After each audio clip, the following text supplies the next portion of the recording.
Untamed is going to be untamed. It's going to be a little crazy. I want to talk to my people. I want to talk to my brothers and sisters.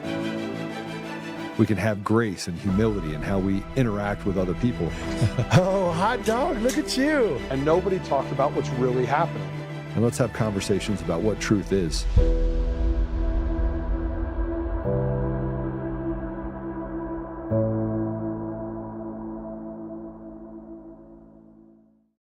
The Bible says that when the enemy comes in like a flood, that the Lord will lift up a standard against him. And how many know that God is still lifting up a standard against the enemy? Come on now, if you believe that Jesus' name is lifted up, put your hands together and give them great God for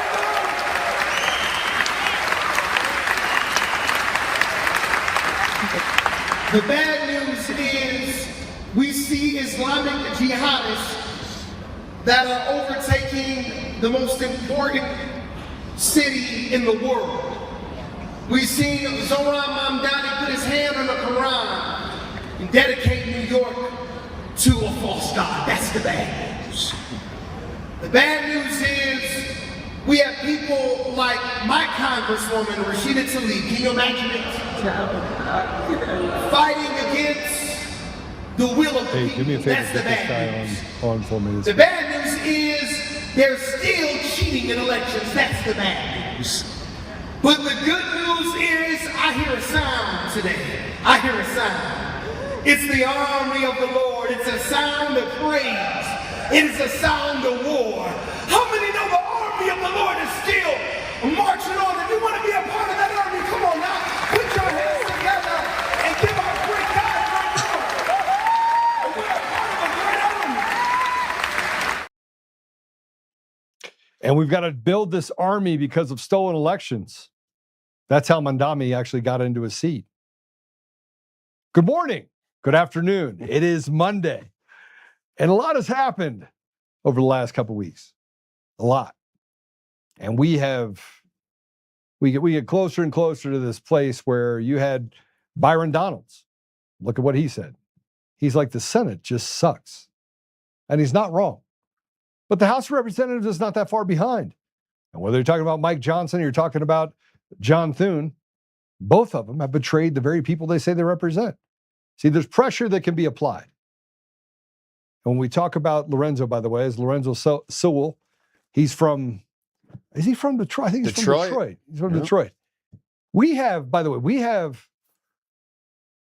Ryan Schuiling in the house today. And I think I wanted him on a while back. I've been on his show in Denver quite frequently, mostly to defend things that Kyle Clark or others had said about me. But it's the first time he's been on with me, and we should probably make it a regular thing. Some stuff that I'm working on, he'll kind of talk through what that is. But this Rocky Mountain Voice Freedom Festival that they had was outstanding. And Ryan, you were there. I was.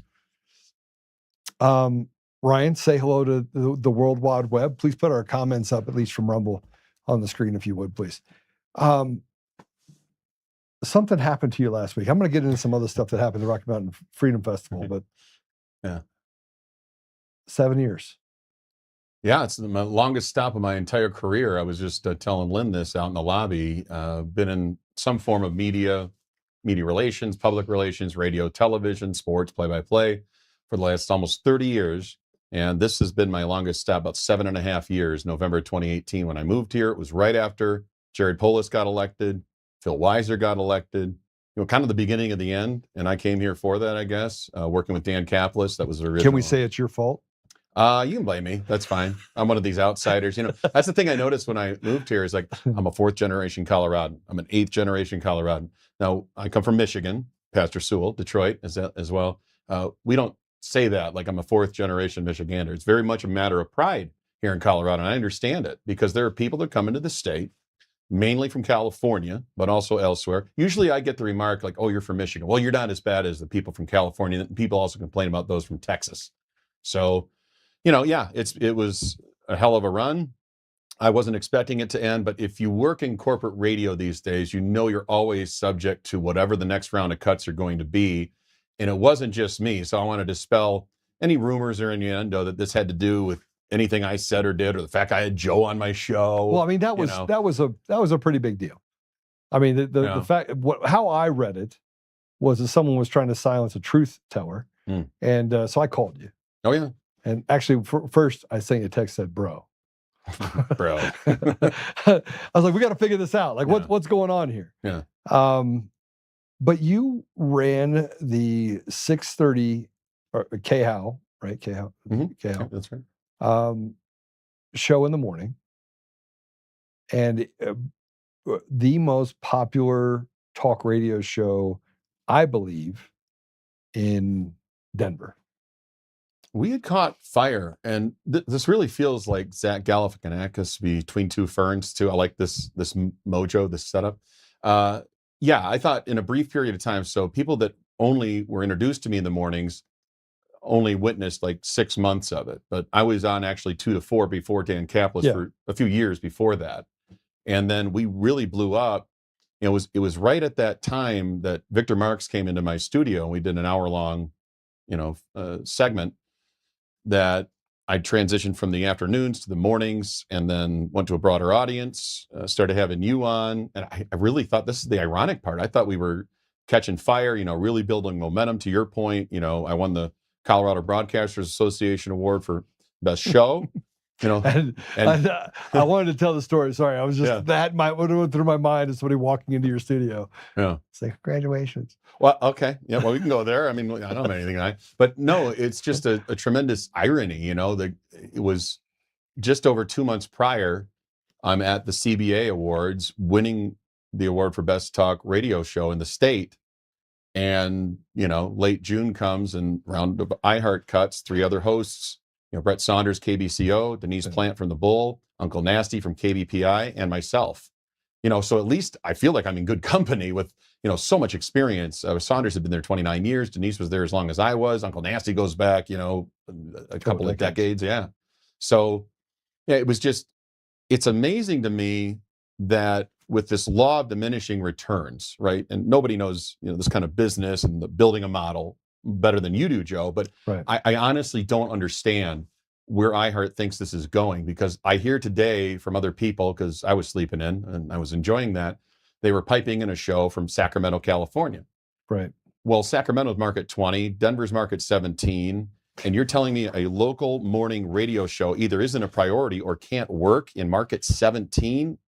What are you even doing at that point? That's my big question for iHeart. Well, I mean, and it was, I'll tell you what someone else told me this morning. Mm-hmm. Joe, this is painful to the ears.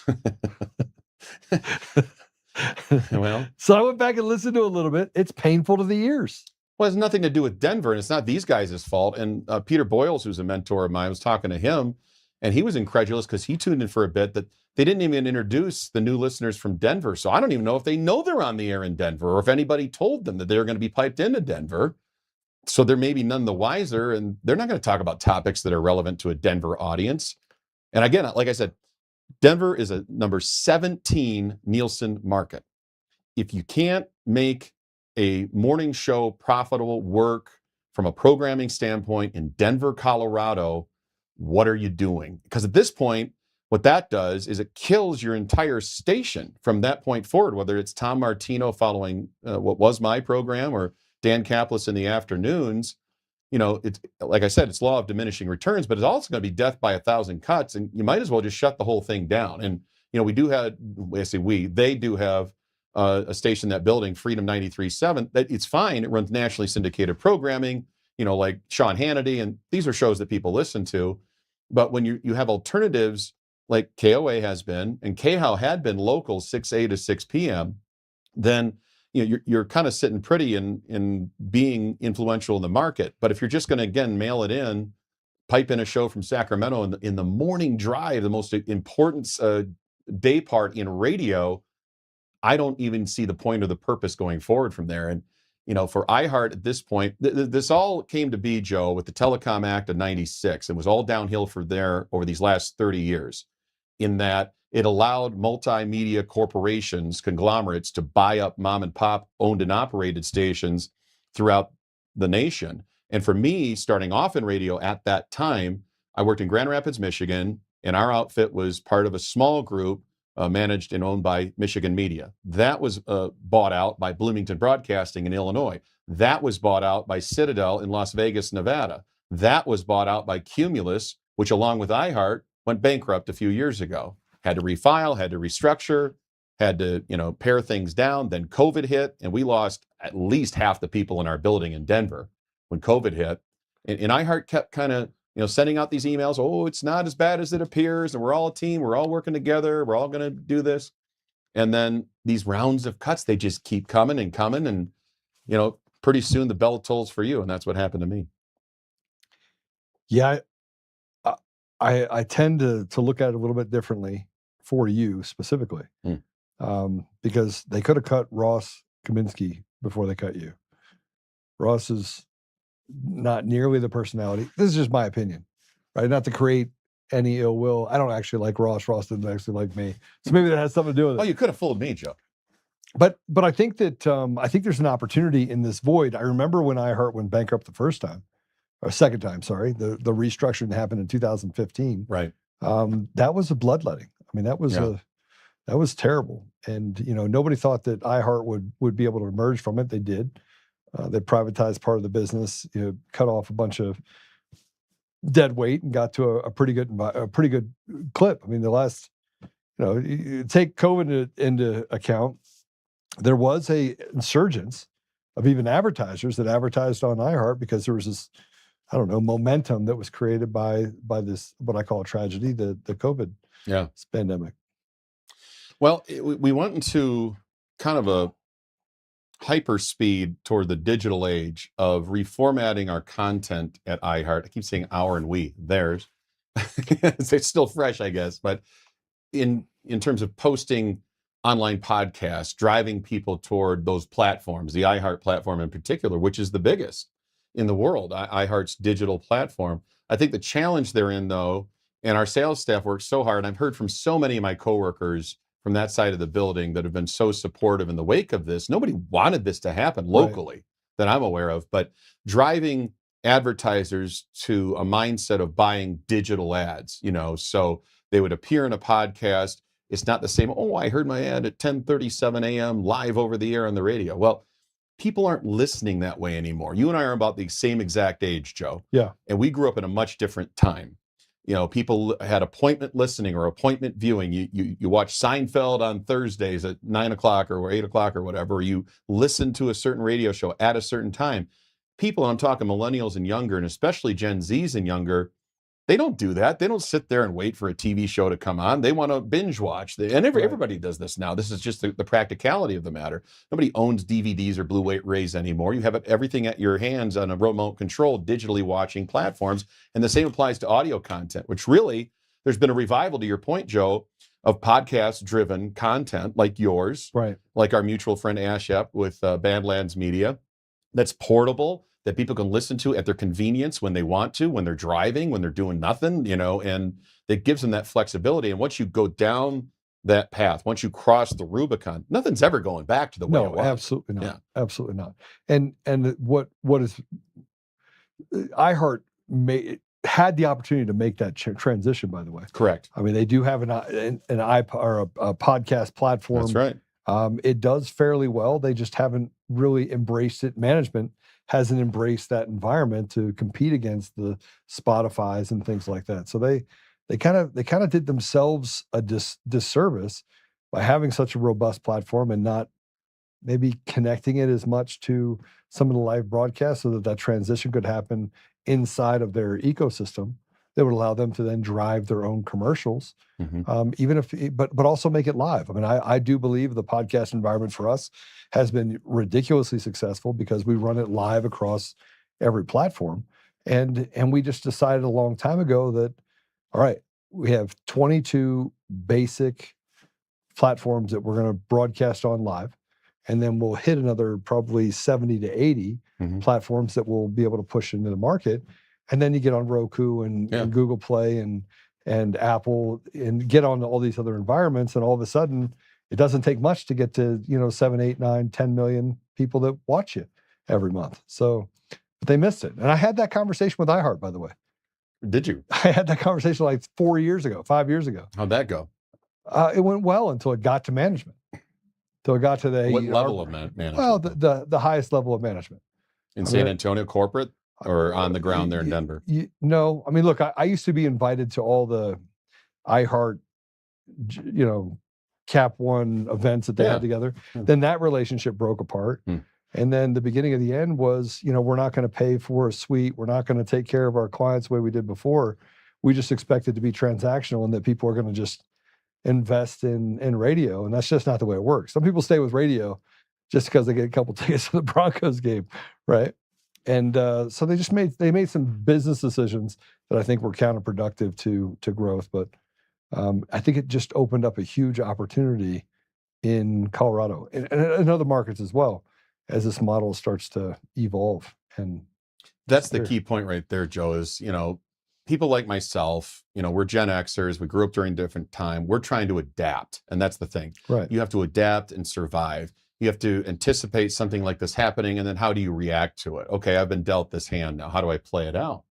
And with iHeart on the ground in that building, I've been told this, they're just sullen. They're decimated from a morale standpoint. Something like this happens, you think you're building something. And again, it's not just me, but if I'm in sales or I'm trying to run these stations, they're running out really important, fundamental nuts and bolts, glue guys. And I would say I was one of those for KHAL, because I kind of kept the trains running on time, so to speak, both in terms of my show, and then I was still running Danny Campos' show. And your producer, Shannon, is amazing. He's he's awesome. Yeah. Well, I'll just give an example of a colleague of mine who I consider a friend. His name's Brad White. And he was running promotions and program director for KBCO, which just let go of Brett Saunders after 29 years. Well, Brad was part of a previous round of cuts, and they were trying to kind of make him have a hybrid role. They were trying to keep him on. And I just don't think the station, in honesty, in that moment, it was bound to fail, because you don't have the very guy that was doing everything necessary for it to succeed. So when you don't have those soldiers in your building to carry out what you want to have happen with a local radio station, have that impact, it's just dying on the vine. There's nobody tending to it. And in my opinion, that's what's happening basically to virtually every station in that building, right? I feel bad for everybody in that building. Yeah. Well, I mean, Dan Campos' show is not that great, frankly. Well, he didn't want to have you on. So, I mean, it would have been make Campos great again. Make Campos great again. Put Joe Oltmann on. Dan, I just want you to know, bro, you were wrong. This whole thing, like Joe's right again. There's a hat called Jira. It's somebody actually sent me a hat that said Jira, Jira. You know what it stood for? Joe is right again. Yeah, there it is. It worked out really well. So, but I listened to Dan. It's milquetoast. If you don't take chances, that's one of the reasons why everyone loved you, is because, look, you didn't have to agree with me. Right? No, right. And frankly, I hope you wouldn't, because that would mean that we don't have the ability to have that friction that creates iron sharpening iron. Things getting better, right? And there are times that I'd walk away from your show and I'd think to myself, he just said, Joe, have you thought about this? And so I'm like, I need to think about that. And then I'll go, maybe I need to make an adjustment, or I need to read about this. So there's something about being introspective. And the one thing that I think you bring to the table that people appreciate is not the ability to take a stand, but the ability to take a stand without taking a stand and until you're ready. Right? And I use the Victor Marx as an example. Sure. You gave him every opportunity. Was that fair? Every opportunity to what? To just be honest. Oh boy. If you go back and listen to that interview, it's one of the most fascinating dynamics you'll ever encounter. It felt like a bit. And I'm sure to the listeners, they might have thought that was the case, because I was playing the straight man, right? I'm looking for truth and direction and like specific answers to specific questions. He's not playing that game. Mm-hmm. He comes in there from a totally different perspective, mindset, ethos, objective, modus operandi. He tried to turn the interview around on me, manipulate the conversation, start asking me questions. He did the same thing to Kyle Clark. He did the same thing to Candace Owens. He tried to do the same thing even to Peter Boyles to an extent. He has to control the environment. He has to control the conversation, the tone, the tenor, direction of it. and I wasn't having it, and that's fine, and it makes for great radio. I just tried to stop and go, wait, Victor, I'm the one asking the questions. You're the one providing the answers. You might not like the questions, that's fine. But I just compare this to an example you just gave, and that's yourself. You come in and I have you on, and there's other hosts who won't have you on, and I don't understand that. Because Joe Oltmann, no matter what you think of him, ratings. He's newsworthy. Okay. Well, yeah, good for ratings. Good. But really honestly, good for ratings. that part of it never crossed my mind. Does he make for interesting, compelling conversation and content? Answer, yes. If you come on there, Joe, you didn't know what I was going to ask you, and you didn't honestly care because you came on knowing, all right, well, Ryan's going to throw fastballs and I'm ready to hit them. It's almost like batting practice, right? So you come on, I'm like, well, Joe, what about this? And like, well, let me tell you about that, okay? Here's how Kyle Clark framed it. Here's what I meant. And you gave the story behind it. And I think people that were listening to your appearances with me got a more clear and complete picture and mosaic of what makes you tick, because you're not this cartoon character. Right. But that's what Kyle Clark would have people believe. Yeah. Mega podcaster. That you're a caricature. Yeah. What is that? Right? MAGA podcaster. Mega podcaster. Mega podcaster. I mean, kind of, but that doesn't really define you, right? I'm a tech guy. Like I literally am a successful business guy. And the fact that I have a successful podcast, he tries to demean it in such a way that the MAGA label. I mean, you and I are both Trump supporters. Okay. Yeah. I wouldn't call my show a MAGA show necessarily. It's MAGA adjacent or it's MAGA friendly. I love Donald Trump. I voted for him 3 times, but I don't follow marching orders based on what Donald Trump says or does. There are things that he says and does that I don't agree with. There are things that President Trump says and does that Joe doesn't agree with. 100%. So I mean, to call you a MAGA podcaster means you slap a red hat on you. Okay, that's him in his box. It's what the liberals do. It's what Kyle Clark does to make it a very convenient label. And then you can be easily dismissed and discredited because your views are just bought and paid for by Donald Trump, which they're not. Yeah, no, they're not. The thing I most appreciated about your show is that you would ask me a question that I wasn't prepared to answer. Right. Or that, not that I wasn't prepared to, I was prepared to answer any question. Right. Sure. But that you asked a question and it didn't matter. You didn't preface it by some sort of, this is what I think you meant. It's, tell us what you meant by this. And you would play the cut and I would answer the cut. Go back in time to Victor Marx specifically. The thing that drives me crazy about that man is not the paper tiger. He's not a truth teller. That's not the part that drives me nuts. It's that if anyone challenges or gives him an opportunity to answer something, it's a conspiracy against Victor Marx and that he's a victim and you're there to derail him and somebody got in your pocket and put a bunch of money in it. It's absurd because I did. But before you came in today, I went through and listened to it again. Mm-hmm. And he's just like, well, you're just like everybody else. And Ryan, you don't really believe that. And I'm like, what is wrong with this guy? Well, he has a very specific narrative that he is working fiercely to protect. He bailed on Freedom Fest. Yeah. He didn't go there. And one of his best buddy and ally in the media, Jeff Hunt, whatever you want to say about him, was emceeing and headlining that event. Yeah. So you would think it'd be friendly territory for Victor, but he, for whatever reason, decided he couldn't go there, wouldn't go there. I don't know if he's just trying to minimize the calamity that's coming Tuesday, but I'll make this prediction. I think he's going to lose magnificently. Right. Magnificently. Yeah. Let me just tell you about what's going to happen to Victor Marx. Go ahead. There's a thing that you're able to do. There's a thing that you're able to measure, right? And you can measure enthusiasm. And I'll use that as an example. I put it up on my Facebook page about a guy named Wes Orville. Wes Orville wrote this entire thing about diatribe about Tina being on my show and said that we were a part of some sort of conspiracy, again, a conspiracy to derail Victor Marx. And it was a mocking post, but of me and of Tina Peters. And at the end of it, he says, and then Victor Marx was able to uncover Joe's grift on raising donors for my campaign. Just so you know, people donated to the campaign for governor, but I told people really not to. I was like, listen, let me walk through this process. right? I have some things that I want people to concentrate on. I'm having conversations with all the candidates. I was very honest about all of it, right? And but guess where he was from? Florida. Canada. Even worse. he's from Canada. And he goes, I'm not even in the state. He writes this entire diatribe about Victor Marks for governor. My buddy sent it to me. Yeah. And the guy's from Canada.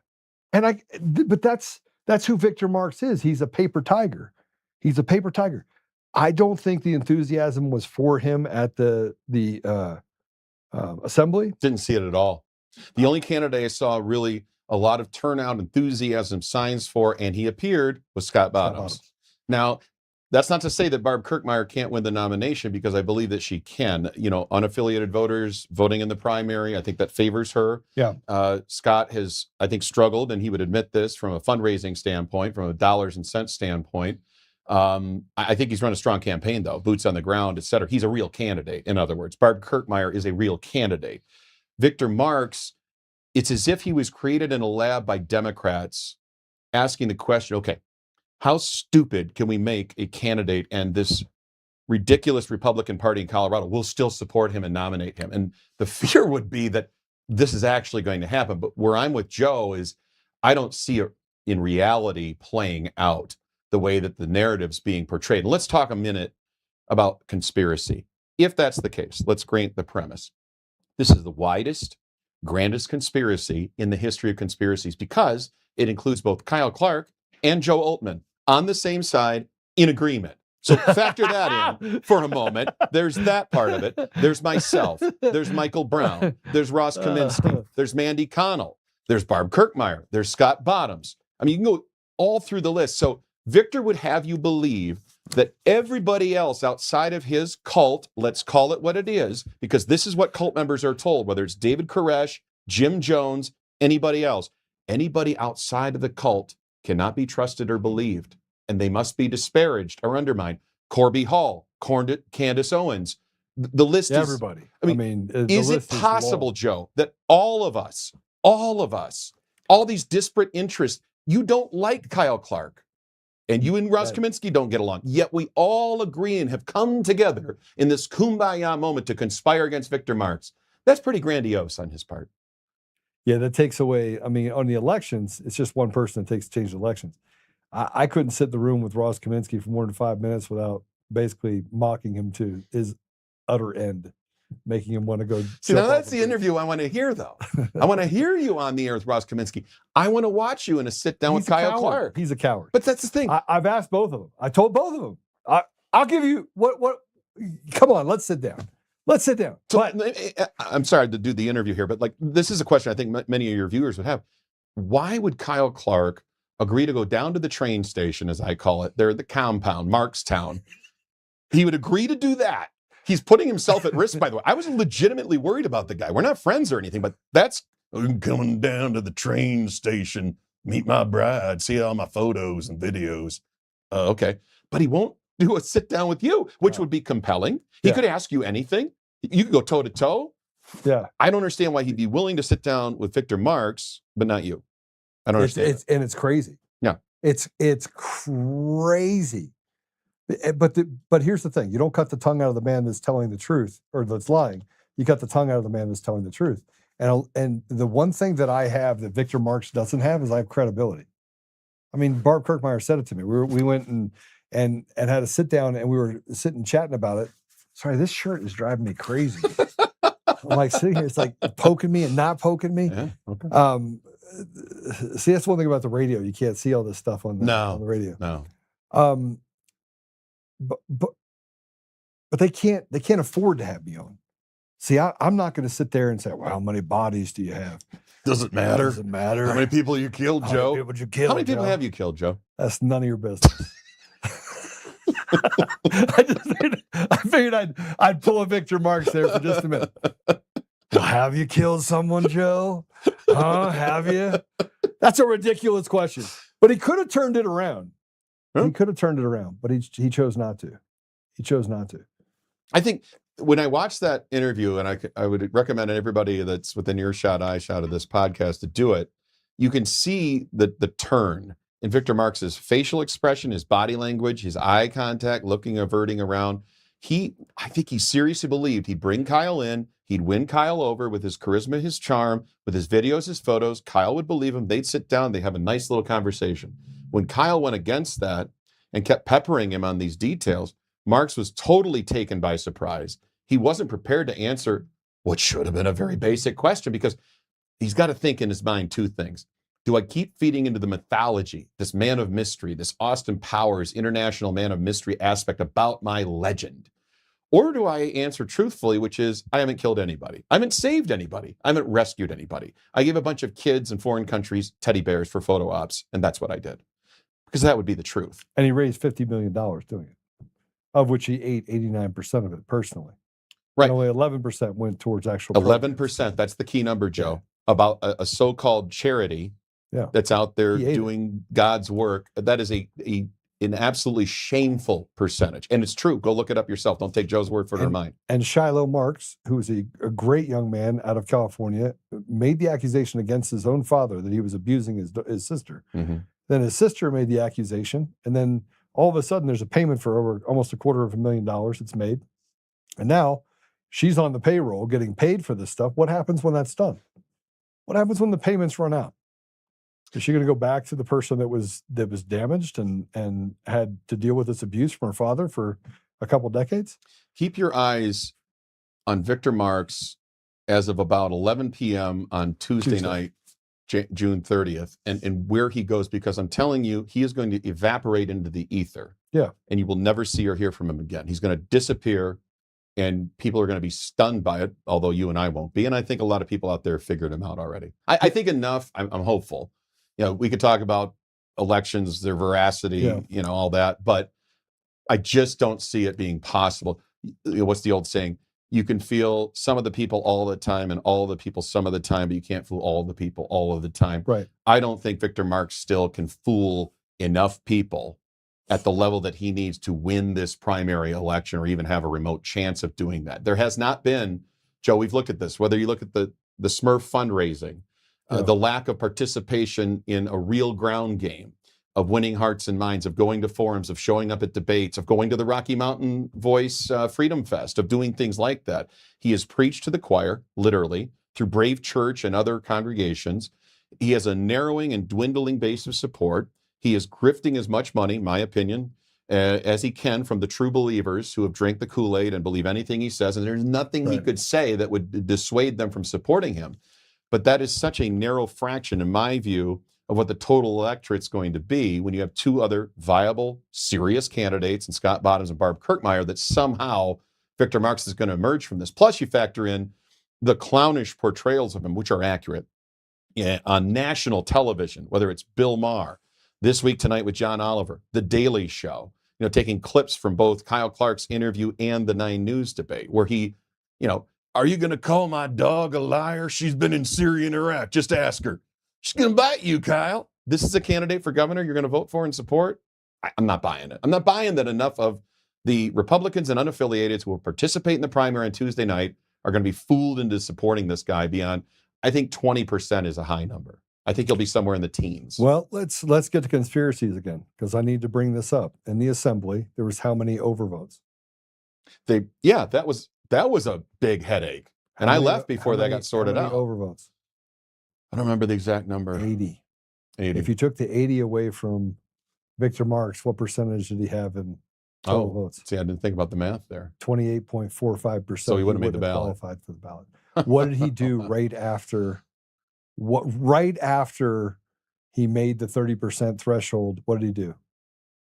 He withdrew his petitioning process, which he was not going to make. I have it on good information. I have it on rock solid information. The sources that I have are unimpeachable, and they would have direct knowledge of the effort to get the signatures required. You had to get them in each of Colorado's 8 congressional districts. He was not going to get them in the first or the second. So that would have been DeGette's district and Joe Negus's district. Very hard to get Republican signatures. I get that. But you know who did get that? Barb Kirkmeyer.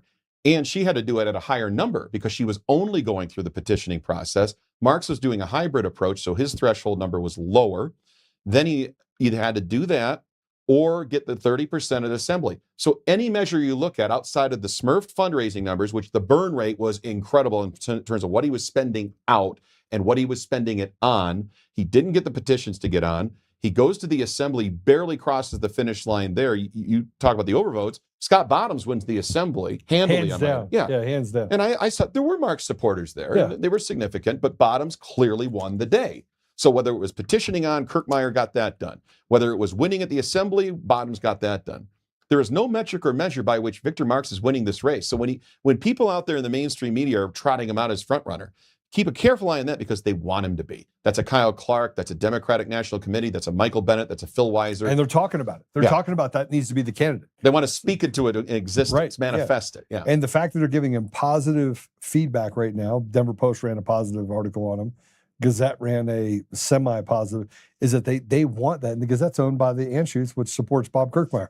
So the whole thing is this huge op, right? And feels like that's what I was thinking. Like, this guy's got to be an op, but it's even more than that. I mean, this is like a horrible script in Hollywood that would never be made into a movie because it's that unbelievable.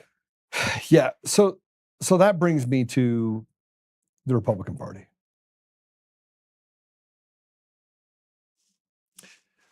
So arguably, I went to all the debates, including the one you did. Yeah. And we did all these straw polls, of which I handily won all of them. I jumped out of the governor's race to get in the state chair's race because I knew I could fix it, right? Mm-hmm. The one thing that is missing right now, if you were to look at it across the board with Scott Bottoms and Kirkmeyer and is that the state GOP has no foothold in this state.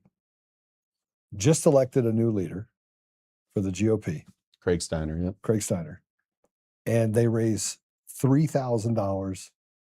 And I saw that. I was told that in June, no, it's $3,000. And two of the people that donated in May asked for their money back when I didn't make chair. But we're or withdrew their support. The Republican process is marred by manipulation, just like the election process, having independents vote in for Republicans, which I find strange. There's a proxy system that exists in the GOP.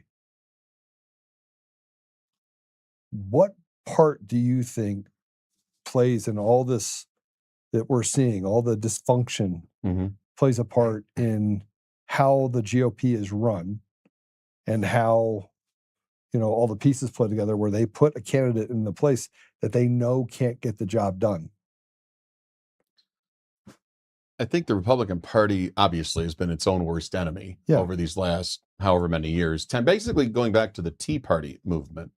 And what derived out of that, the Dan Mays debacle when he was the nominee for governor. And going forward from there, when I first moved here, like I said, it's when Polis was first elected governor, Weiser was first elected attorney general. Democratic Party in this state gets a lot of support and reinforcement from the National Party. Right. The Republican Party doesn't see Colorado as viable or winnable anymore. So you're starting behind the eight ball to begin with. Whether it was Christy Burton Brown running the operation, or Dave Williams, or Britta Horn, or now Craig Steiner, they can't seem to swim upstream in what looks to be and is perceived to be an unwinnable state. So you don't get that kind of support. You don't get that kind of enthusiasm. You don't get that kind of buy-in from donors. Let's just use, for example, a guy that I know a little bit, Steve Wells, very wealthy guy up there in Weld County. He's the one that organized the first candidate forum that I moderated along with Mandy Connell. That was featuring Sheriff Jason Mikesell and Representative Scott Bottoms and Senator Barb Kirkmeyer. But I have to believe that in his shoes, why would I keep spending my money betting on these horses that are bound to lose? So this is where it was just my opinion, and I didn't take this stance during the race for state chair because I want to be fair to all the candidates and have them on and what have you. But I believed in Joe in the sense, and I called you this, the Dark Knight, and that you might not be the hero we think we deserve, but you're the hero we need right now. And you're the guy that was going to go in there, bull in a china shop, knock some stuff around. Wreck-It Ralph. and Wreck-It Ralph, yeah, which is one of my favorite animated movies of recent history. Yeah, it's very good. But I think the chaos agent that is Joel Oltmann made so much sense to me because of what the end game focus would have been, which is you're there to get a job done, and you're there to get your hands dirty a little bit, and you're not afraid to do it. And that's where I really thought there would have been some life, some enthusiasm, some electricity. We're not going to take it anymore kind of thing, Twisted Sister style, but not unlike what Trump did to a moribund Republican Party that had gotten accustomed to losing with McCain and Romney as back-to-back nominees. Voters like me got sick of that crap, and I wanted a fighter in there. There's a reason why Donald Trump happened. I think there's a reason why I thought there was significant momentum behind your candidacy for chair that was legitimate. 60% proxies. So you're talking about the actual vote for the chair, 60%. in which 60% of the votes that were there were not people that were actually in attendance there. They voted by proxy. They weren't even votes that were given to other people that were voting members. Mm-hmm. These were 30 people just in the back of the room, in one row, another row in the back of the room that said volunteer. So they went and got volunteers, and then they handed those volunteers 5 proxy votes, 30 of them, 150 just by itself. If you were to measure the enthusiasm inside the location for a specific candidate, it would have been for me, 100%. But you had so many proxy votes. Did that surprise you? The proxy votes? Just the way that all went down. I think it's crooked. But did it surprise you? Oh, it shocked the living shit out of me. Really? I didn't know anything about the proxy system. So you didn't even anticipate that going in? I didn't anticipate. Wow. Nobody did. Huh. I mean, you have Chuck Borman, you had all these people. I was like the heir apparent. They were like, there's no way, Joe. I would talk to people that are in the SCC, and they're like, yeah, of course I'm voting for you. And then, I had some people that said, Joe, you had a misstep when you stood up for Adam Dorito. And I'm thinking to myself, you guys create narratives and you don't double check your math. Somebody says this guy's a bad guy. You just like, I have all the receipts. Show me the receipts. Right. And you could like the guy or dislike the guy. I don't care what people think of him. But to go out there and to create this division that we have that now has gotten worse. Now I'm getting phone calls from like 40 different directions inside the GOP. That tracks. It's worse. They can't raise money. People like Steve Wells have no appetite for the state party. Right. You have Lauren Boebert that goes on Kyle Clark's show to defame me the day before the vote, right? To create this story, this illusionist story, and then they win by proxies. It's dirty. The whole process is dirty, and this is why the American people, Democrat, Republican, Independent, have no faith in the political system. Mm-hmm. It does not bode well for the community. It only bodes well for those. I mean, they couldn't even warm the bench in a sporting event for a JV team in middle school, right? That's how bad the political establishment is with talent. Just talented people. It's just not there, Ryan. Yeah. It's not there. I'd agree that there's a lack of heavy hitters, right? Yeah, people that come to the plate and they got a chance to hit a home run. I'm using the analogy there. But, one guy that comes to mind who I'm extremely fond of and I was most impressed by at this Rocky Mountain Voice Freedom Fest is John Fabricatore. He's amazing. He is amazing. And he's a consensus builder. He's a guy that Joe Oltmann likes, trusts, supports. 100%. Whereas I think even what would be considered mainstream Republicans throughout the state of Colorado, same thing though. They like, trust, support him. When John Fabricatore says something, his word is his bond. I believe him. He's a truth teller. He's worked in the Trump administration. He has credibility. He doesn't need me to hype him up, but I will. And he comes with a sense of authenticity. He's a New York brawler. And I feel that's the part I like about him. I feel, Detroiters and New Yorkers, we have that kind of bond and that kind of real talk, perspective. And he's that guy. And I had a conversation with him in the immediate aftermath of Britta Horn announcing her resignation. And he was coming home to stop working for the Trump administration because he wanted to spend more time with his family. And I wasn't sure if it was something that would either interest him or that he would be motivated to do. I think he's got the toughness, the temerity, the energy for it. But I asked him, I go, John, why don't you run for state chair? And I think in that event, he might have had the support of a Joe Oltmann. When you saw somebody like that, that's credible, that's strong, that stands on principle, And that's something that we can get behind, that we can unite behind. And there just aren't enough people like him, John Fabricatory types that are the ultimate alpha male, that nobody's going to push around, and he's going to call the shots, and people are going to fall in line. And it takes a special person to be able to execute that kind of personality that some might consider to be off-putting. But with John, it works because that's him. And I just, to your point, you look around, it's rudderless, the Republican Party in Colorado. It's aimless. What are our goals? How do we define ourselves? What does victory look like? How do we get there? How do we restart this engine? And Joe, you had a model. You had a vision for that. Yeah. You expressed that. I was impressed. You didn't just run for that state chair position on a whim. If you didn't think you could win it and you didn't think you could do the job, you wouldn't have done it. That's what I know about you. So that's where I was very intrigued by that. I sold my Jeep, bought an Escalade, that did all the stuff, hired someone to be my driver. I was going to go to all 64 counties. I had commitments of over $3 million in donations that would have come in the first 30 days. I had a meeting with Ted Harvey and a bunch of other people in Colorado, and they're like, well, I'm the rainmaker. And then as soon as they told me this, I was like, all right, I'm out. Because you can't have, they would rather see a Democrat in office and it destroy everything so that they have a chance in the next election than really fight for the people. Yes. And that to me is disturbing. Mm-hmm. And as much as I don't like Victor Marx, I like Bennett and Weiser way less, right? And we have no unselfishness in us in order to run a race for the R's. Like the R's, don't like the R's, doesn't really matter. If they're your pick, they got to get across the finish line. Right. Right. And we don't have that. We don't have this, you have this fair weather, well, I'm going to get out of the GOP. Craig stepped out of it. I built a plan for 90 days. I even told them, I was like, listen, take the plan and run with it. Bring young people in. Do we have an office yet for the state chair? That was the most stunning revelation when I found that out, where the state party of Colorado, Republican, doesn't have an office, doesn't have office space. Still. It's remarkable in a bad way. Yeah. Still. And how many, you're registered Republican? Yep. How many emails or text messages have you gotten in the last 30 days? None. You see what I mean? I mean, it's retarded. I mean, let's just call it what it is. And this is the part that people have, they want to get upset with me for speaking the truth, right? I've run successful businesses, right? I run a successful podcast. I've not gotten involved in anything to do with politics because I need money. I want to be known. Or frankly, I want power because I want none of those things.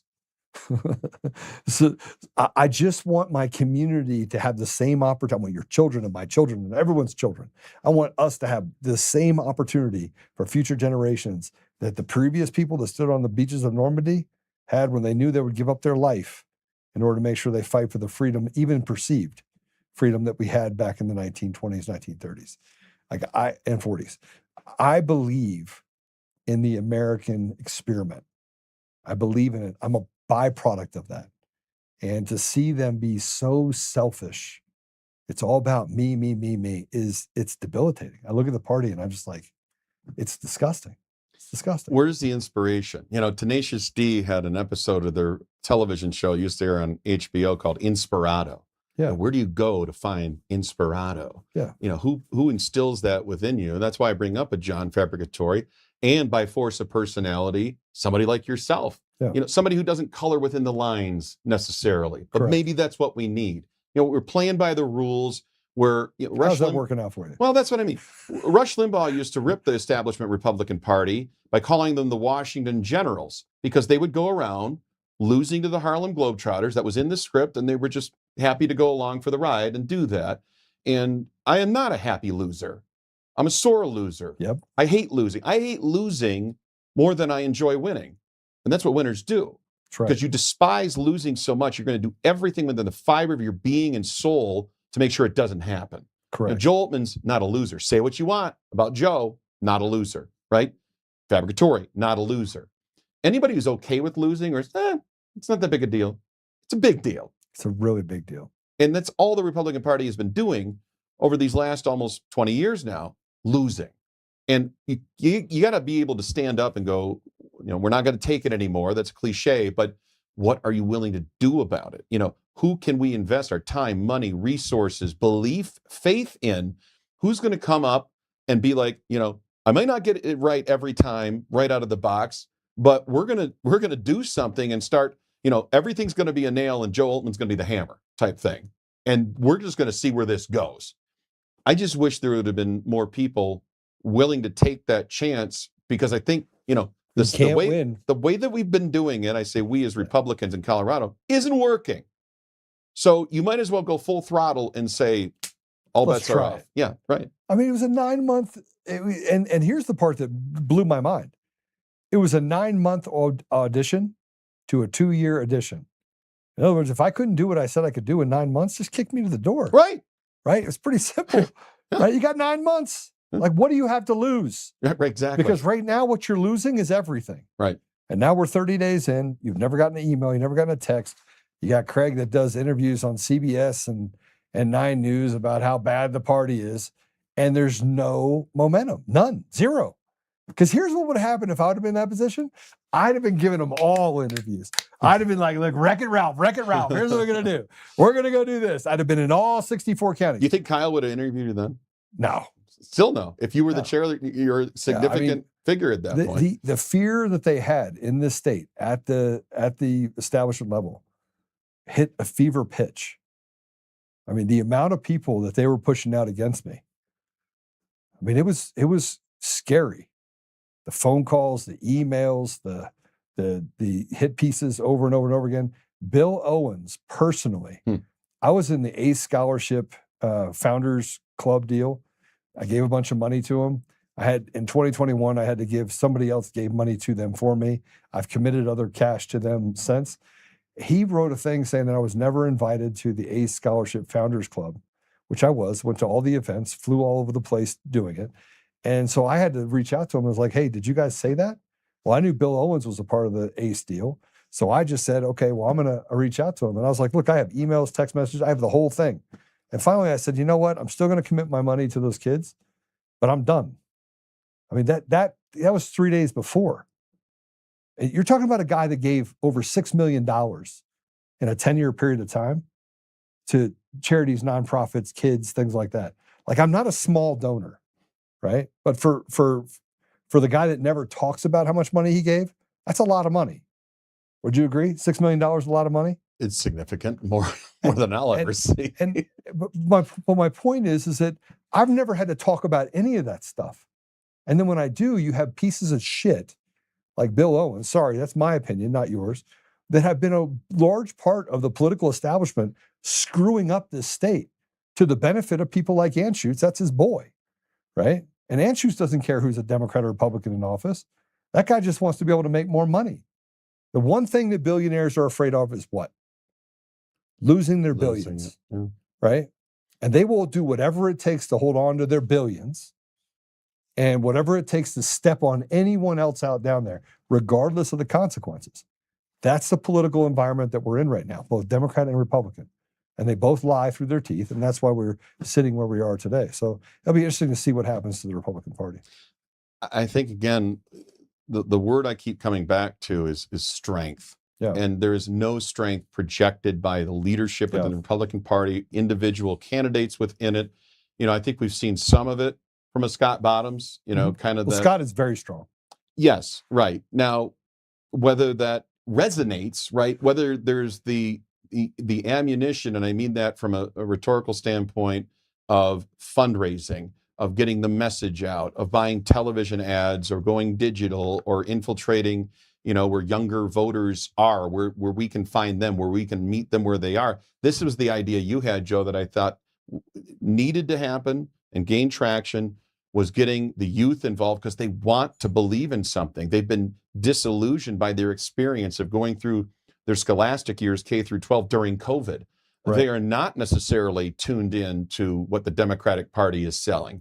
It's a much more pro-life generation that's coming through down the way.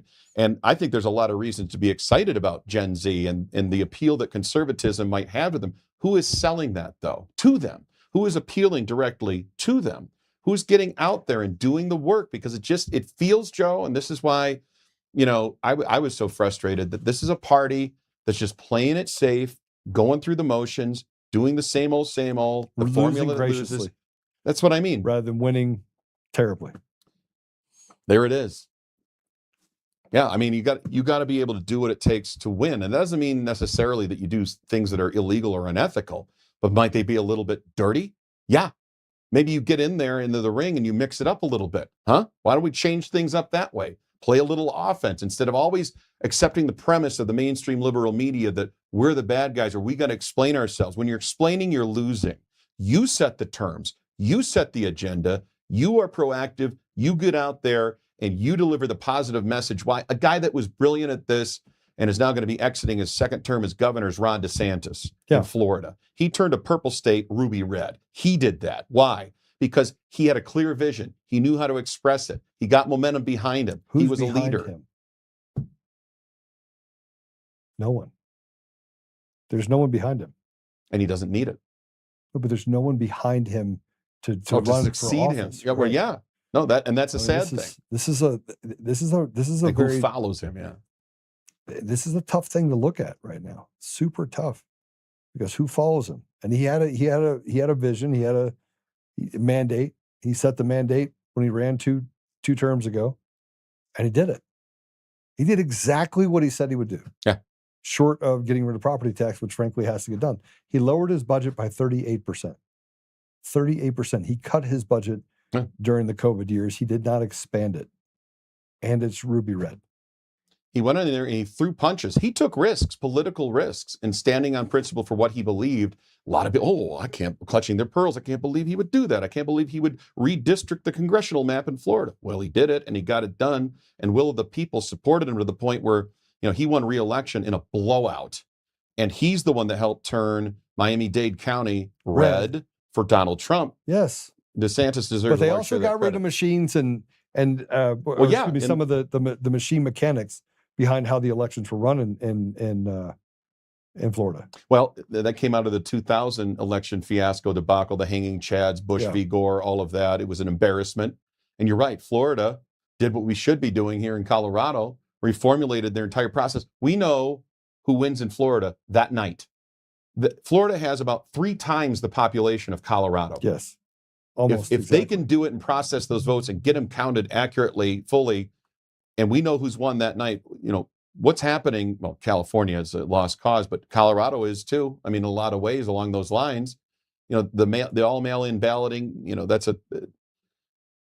it is something that when I first moved here shocked me, because in Michigan, we have voter precincts. They're at schools, they're at churches. There are volunteers, you show your ID. It's a small area, it's all over the state. Most of them are walking distances for everybody. And you show your ID, you get your ballot, you vote your ballot, you put the ballot in a machine, you have change of custody of that ballot the entire time. That's the opposite of the case here in Colorado. We're leaving so many things to chance and assuming everything went according to plan. Like Dr. Evil when he left Austin Powers with the laser beam sharks. You're just going to assume it goes according to plan rather than, have paper ballot, hand counting, humans in the process, every step of the process.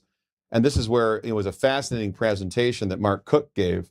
Yeah, who's brilliant. He's a genius at the Rocky Mountain Voice Freedom Fest. And the gasps from the crowd, Joe, had you have been there, where people's eyes were open to what is happening here. How easy is it to access these machines? The very thing that Tina Peters was looking to uncover with what she was investigating, things that you have warned about personally as well.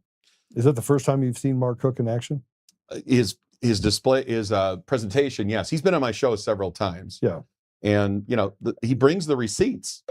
It's not just conjecture or theory, coming out of him. Yeah. So speaking of the Rocky Mountain Freedom Festival, because Victor Marx did not make it to the Freedom Festival, Jeff Hunt put his support behind Scott Bottom. Really?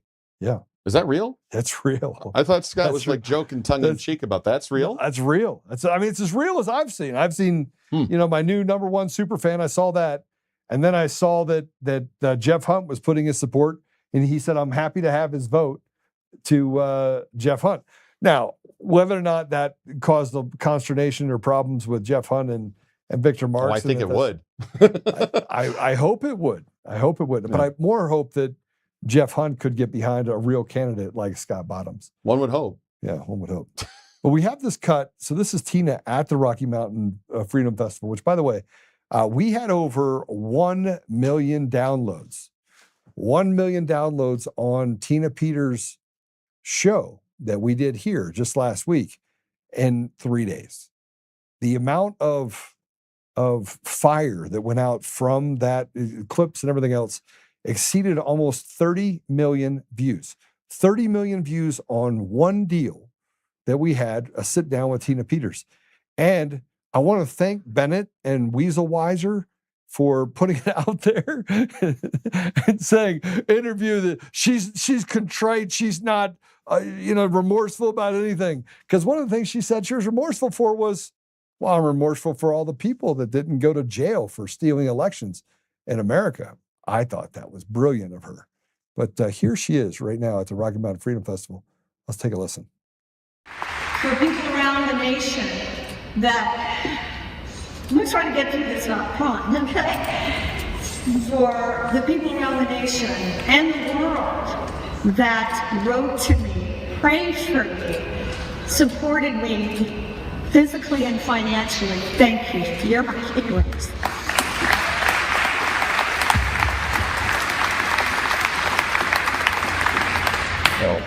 We can do this. We are doing it. You know, when I was running for Secretary of State and Jenna Griswold cheated the election right there, and then she cheated the recount.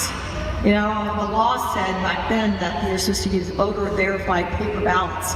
Everybody knows what that is, right? That's the ones you actually fill out and say you register your vote, and she didn't do that. She has released passwords far and above anything that a partial password that I was accused of. She has done 400, there was just a lawsuit filed by Peter Berger, the 488,000 HAVA. It's how much more do proof do we need to put out there? And you heard Mark Cook. Mark Cook and I have been together since the beginning. She mentioned Mark Cook. Mm-hmm. But so tell me about the festival. I needed to take some time off. Obviously, I had some stuff going on, but I heard it was fire. A lot of people there. Tremendous turnout. And I have to give Heidi Ganahl credit, Rocky Mountain Voice, pulling that all together, all the moving pieces and parts to get Greg Gutfeld to come in. He was fantastic. Nick Shirley was a prominently featured speaker there, a tremendous, bright young man. He's the one that exposed the Leering centers in Minnesota, the fraud going on with that. J.D. Vance's mom was there. She was a big hit. Lara Logan was there. She was straight fire, closing out day one. Tremendous event, front to back, tremendous turnout. I mean, that place was packed. And that was even middle of the day. Tina, when she was talking, there was a significant amount of people there participating, enthusiastic, kind of a who's who of Colorado Republican politics. A lot of the names that you would know were featured there. And yeah, I thought it was a great event, well run, well organized, and a lot of fun. A lot of people had a really good time. I was going to show up, but I figured that it would create more controversy. And I think one of the things I was trying to do is allow for the event to speak for itself, have Nick and have everybody else come through. And so I did have dinner with Lara Logan on Thursday before the event, and sat down and just was able to spend some time with Tina as well. But did you get the feeling that people that were there knew about the stealing of elections, or was it new to some of them? Do you think there was any sort of minds that were changed? How do you feel? How do you feel like it took on its own flavor towards convincing people in Colorado that this is what has been going on for a long time? I think you're right that there were a lot of people in attendance that may have been hearing about this issue in that level of detail for the first time. Mark Cook, like I said, drew audible gasps from the crowd when he kind of gave a demonstration of how he was able to infiltrate, the voting mechanisms and switch votes, switch them back, and that Tina touched on it too, that the passwords that were out there that Jenna Griswold was responsible for, yet she's never been held accountable for it. So for a federal crime. which would be, right? Mhm. And so, yeah, I think people have had a general disposition, I think, in our party. Let's say they're not outright saying elections are stolen, but that there's something not right about it, something that doesn't add up. All the mail-in voting, all the ballot harvesting, the turnout by Democrats being so robust, and how do you account for that? And Mark Cook, who is a Colorado native, I might add, Yeah. so he's got a lot of experience and knowledge about what goes on here and what has changed since we went to the all mail-in voting and balloting process. It's an issue that I've spoken about with our mutual friend Ash Epp about, who counts the votes and how are those votes counted, and the mail-in voting, that the accessibility of that is given priority over the legitimacy, the validity of each and every vote, which should be sacred. My vote should count once and only once, but it should be counted, and it shouldn't be canceled out by the vote of an illegal alien or a dead person or somebody voting from out of state or somebody that's voting twice. That disenfranchises me. That disenfranchises you. That disenfranchises people that are watching right now. So yeah, I think there was a tremendous momentum that was building from people that were building the case. So a Mark Cook, a Tina Peters, Lara Logan talked about it. Pastor Sewell talked about it happening in Detroit, in which there were Detroiters, Black Americans who were members of his congregation in church that moved out of Detroit. But the Jocelyn Benson, the Secretary of State there, so their version of Jenna Griswold, and about as bad, I might add, Democrat, corrupt, had continued having those individuals vote in the elections from the districts that they left. So they were no longer there. They were no longer residing there. Cleaning the voter rolls. This should be something everybody agrees on. But Jenna Griswold won't give that access to the federal government. Why not? Oh, we want to protect their identities. So much so that you left the passwords open and available for 6 months, was it? Yeah, to the general public. On the site itself. On the website itself. So spare me with that. But you have to put it on the website for it to be there. That's what people don't understand. You don't just make a mistake that, hey, it made it accessible. You put it there for a reason. Even if, somebody that's in a position like Jenna Griswold should be welcoming to any kind of daylight shined upon the process behind the scenes. Go ahead, take a look at everything we've got. We're doing things on the level. Everything's legitimate. But no, she offers resistance and use the paper thin excuse of we got to protect people's identities. Well, that's what you should be doing in the first place. And anyway, she's not doing that. So Heidi Ganahl's one that has come into this view, I think evolved in it from the time she ran for governor, and she witnessed what happened firsthand. I tried to tell her in 2022. Right. As a matter of fact, I went to her, and we've since, like, Heidi and I are good friends, but it was a tough couple of years there because she finally came to the conclusion that, oh yeah, the elections are fraudulent, and I was like, you don't say. Like, did you get full circle there? How'd you get back here? Well, the only way to restore integrity to our elections here in Colorado is something that it's not going to happen, because the very people who would need to make it happen that are voted in, I mean, it's an endless cycle. The Democrats that hold power, they're not going to change the system that benefits them. But neither would the Republicans, because the Republicans are making money on the back end of that as well. See, it's both sides. And you know how you know that is because there aren't enough Republicans, let's say establishment, elected and otherwise, that are willing to stand up and fight against it and say, even again, if you're just a fair-minded person and you want elections to matter and you want them to be real and you want them to have integrity and you want to trust the results, then you don't go by machine counting, all mail-in. There should be only requested ballots for our military, for our elderly that want an absentee ballot. It's how it's always been done. And since our founding, the counting of elections by hand, paper ballots, tangible paper ballots, in person voting, by and large, should be the standard, should be the norm. But to get to that level of reform, we've got to vote the very people out of office that would stand to protect it in its system, in its place. So how do you crack within that veneer? I don't know the answer to that.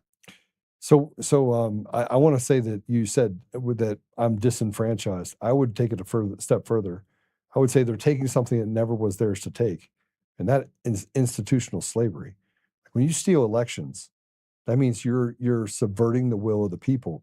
You're actually committing the slave trade. You're making everyone in the country a slave to an idea, to an ideology, to an outcome.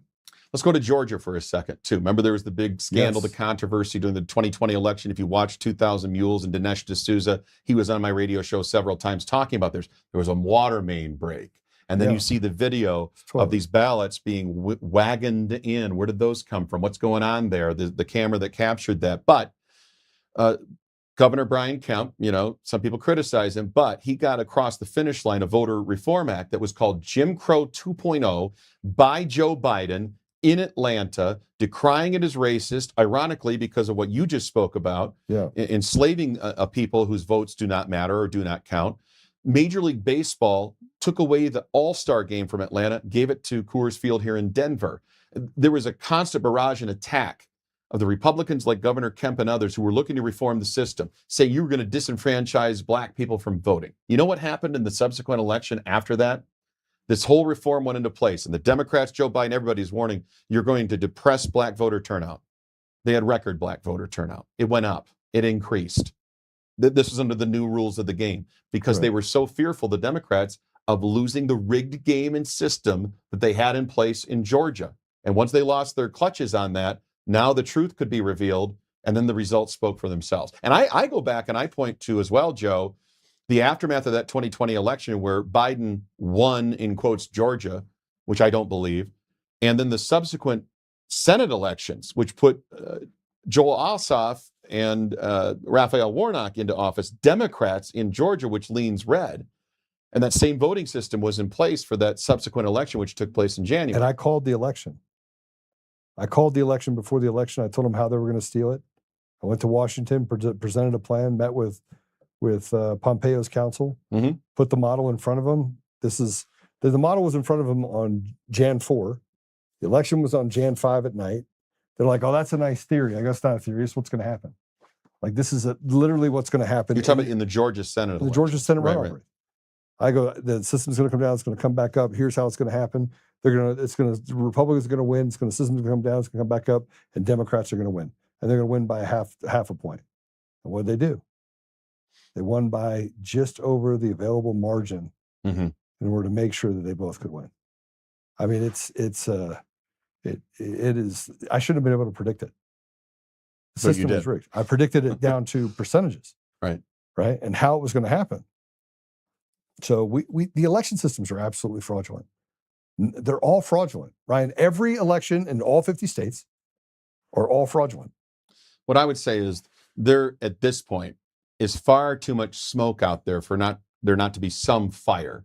And again, no matter where one stands on this issue, are the elections stolen? Are they not? Are they fraudulent? Are they not?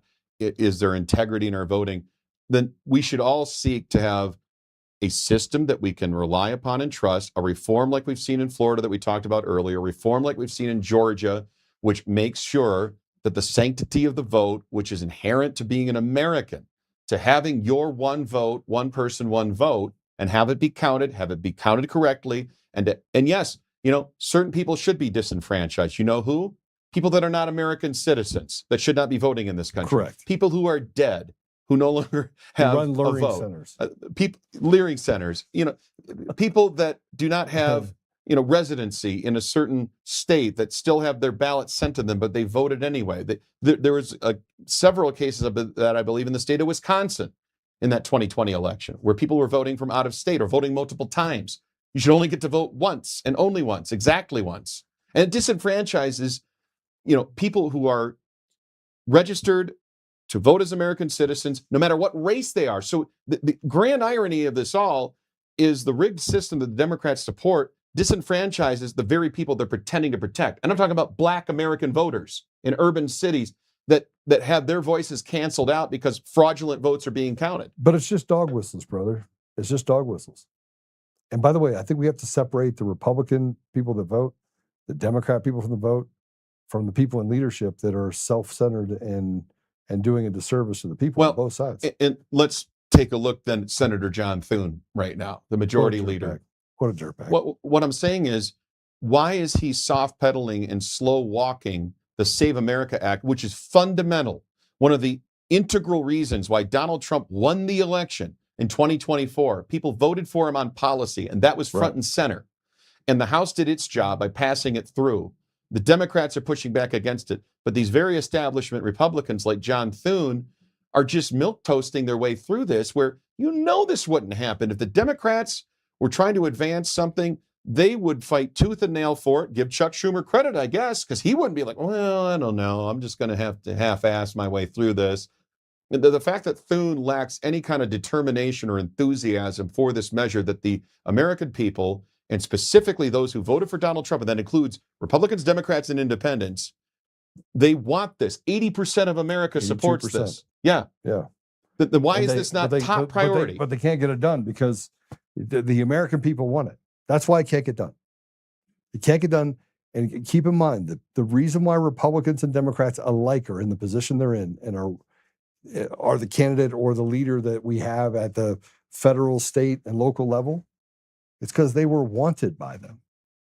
They were chosen because they're weak. But how many politicians have you met where you're like, that's a strong dude? No, not many. You want to know why? Because there's no stomach for it. The people that are chosen are people who are weak, that are controllable. The system favors those that can be controlled, that can be manipulated. 100% agree with that. And so strong people, President Trump was an anomaly because he was so, look, you can say whatever you want about me. I can't go in all 50 states without someone walking up and saying hi, right? President Trump is like that times 100.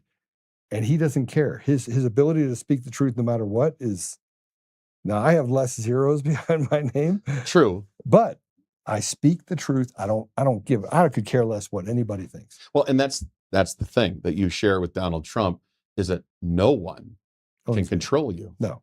You don't answer to anyone except what you, the man upstairs, and what you're a true believer in what you're trying to accomplish and how you're trying to get there. And that's why I respect you, Joe, because you stand for something. And again, I might not agree with every single thing. I don't agree with every single thing with Donald Trump, but you stand on principle. You stand for something. Right. You have a strong voice. It is unwavering. You're undaunted. You put your face right in the fan. Right. You take on all comers. That's Donald Trump. And just briefly to go back to Victor Marx for a second, because I think he's the antithesis of that. I don't believe he stands for anything. I think he's this nebulous, malleable creature that's trying to fit into a pretend version of what a candidate would be. He's not a real person. Donald Trump is authentic, and he's a brawler, and he goes into every arena. Doesn't matter what the odds are. Doesn't matter if the deck is stacked against him, when it almost always is. Doesn't matter if it's a hostile media member. He'll sit down. You're a nasty person. You're a nasty person. You're so nasty. And he gives 0 Fs. And this was the very thing, we're told two different things, right? He's Putin's puppet, Russia collusion. He's under the thumb of, he's not. And that's the very thing that the Democrats left fear the most about him, is he only answers to the American people who elected him. That's it. There's nobody pulling the strings on Donald Trump. And he's been criticized for that. So the left, people that don't like Trump deranged, the never Trumpers that are so-called Republicans, they're not really, though. They're not. You got to pick one lane here. Either he's a madman who does whatever the blank he wants and answers to nobody and cannot be controlled, and that's scary. Okay. Or he's this puppet and he answers to the likes of Vladimir Putin or Xi Jinping, and he's under the thumb of these foreign dictators. He's none the wiser because of it. He's pushed around by Netanyahu. I don't believe that for a second. You watch this guy. Donald Trump's been the same guy for the last 40 odd years that we've known him in the public sphere, that he's always been, that Democrats once loved, that Al Sharpton and Jesse Jackson welcomed to the Rainbow Push Coalition because Trump was writing checks. He was honored with awards. He was invited to all the big parties. The Clintons loved him. Oprah loved him. The View loved him. Saturday Night Live loved him until they didn't. And who changed? Not Donald Trump. They changed. So, Donald Trump he took a stand for the people. Right. And he did it authentically. Yeah. And so when you ask that question, have you met a politician that has that strength? I haven't met Donald Trump. I wish I would get the chance one day, but he's one. And there's a handful of others. You might be able to count them on one hand. That's a principled person that I believe in. I mean, in Congress or wherever else. Scott Bottoms. He's an authentic individual. Right. I've met Scott. I've attended his church. I've talked to him both on and off the record. I've talked to his wife, Linda, who's wonderful. They're a terrific couple. They're a great family. Scott is cut from a certain cloth that you know who he is and you know where he stands. And again, he may say things that seem outlandish, or you're like, oh, Scott, I don't know about that one. It was funny though. But it's authentically Yeah, him, yeah. right?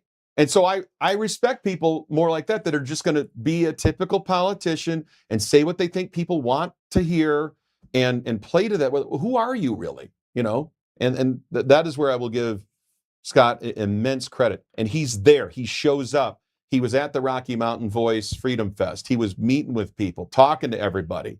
And people that support him, one, I think they support him for the right reasons. Two, I think they believe the same things that I do about him. Right. And three, they're enthusiastic about him because of those things. And you see that enthusiasm play out. I have no idea what's going to happen Tuesday night, other than I think Victor Marx will underperform and be exposed for the clown that he is. But the Scott Bottoms campaign is interesting in that it is total grassroots muscle. It's boots on the ground. It's doing the work. It's going where people are. And he hasn't done it on a very big budget. But it's been fascinating to watch. Well, I'll tell you what, if he's the candidate, if he wins, I will go and start collecting checks for him, for sure. Yeah. And I said that the Republican Party could have it. Like I was done. I gave him one chance and I was done. But I will definitely do the stumping for Scott Bottoms.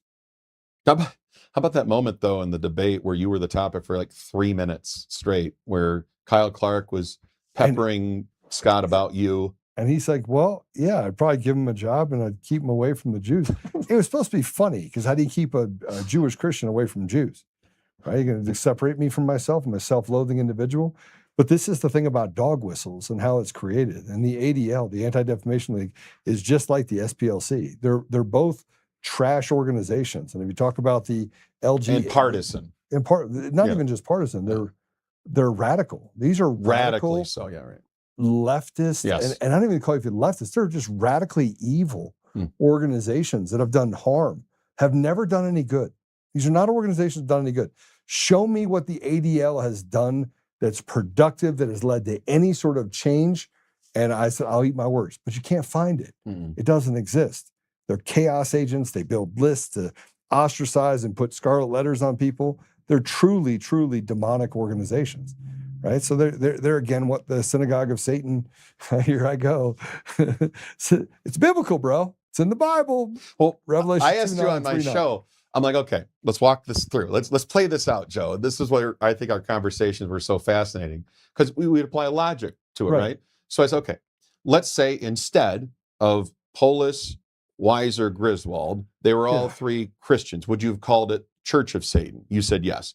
If they were all three Muslims, would you have called it the Mosque of Satan? You said yes. 100%. So it wasn't specifically just targeted because... Well, I think it's targeted because it's a protected class, right? So when we talk about synagogue of Satan, it's very important to understand that if you're a Christian and you hide behind the behaviors and actions that they've had, you're not a Christian.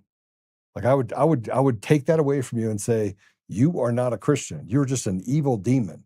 Like you're a bad person. Yeah, that is the Church of Satan. You are the great deceiver. But it's more dangerous when you have what I call are Christians protected? By whom? By anyone.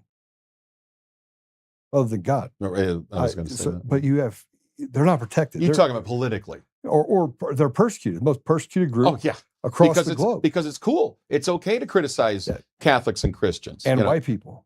Well, that too. All right. So, but when you separate yourself, and they have, you have the Jewish faith that says we're not white. They said it, not me. I didn't know Jew was a color, but maybe. Race is all based on color, not right. It's like white, black, Asian. I mean, these are characteristics based on largely color, right? Do you agree? Okay. When you look at the damage that's done by saying, I don't care what they did, you're not allowed to talk about it because you're an anti-Semite, because you're criticizing them, that by itself becomes dangerous for people who are not like them, that are not evil people, that are God-fearing Jewish people. They become the targets, not the guy that's being evil, right? But for people over here that are seeing it and going, oh man, look at these people, that's all Jews. That's not all Jews. And if we don't separate the people that hide behind being Jewish from the good Jewish people, we run the risk of what was done to black people when they say that everyone's like P. Diddy, which nobody's like P. Diddy, right? Hopefully not. Well, I mean, and every black person's not a gangster. They're not walking around with their pants lacking a belt. It's just not true. It's fundamentally not true. And we have to separate evil from good, the wheat from the chaff. And I stand by the idea that these people, the ADL, is filled with radical, anti-God, atheistic Jews. They're not the good Jewish people that are over in Israel. They're not. And there's a difference too. This is how it's been explained to me, that there are ethnic Jews, let's say in New York, right, and they tend to vote Democrat. But then somebody like a Ben Shapiro, Orthodox Jews who are, very fundamentally religious, tend to be much more conservative and tend to vote Republican. So there is because they believe in God, they believe in morals and ethics and the fundamental rights of human existence, right? They're not the Talmud Jews that basically believe that they are a superior. It has nothing to do with God.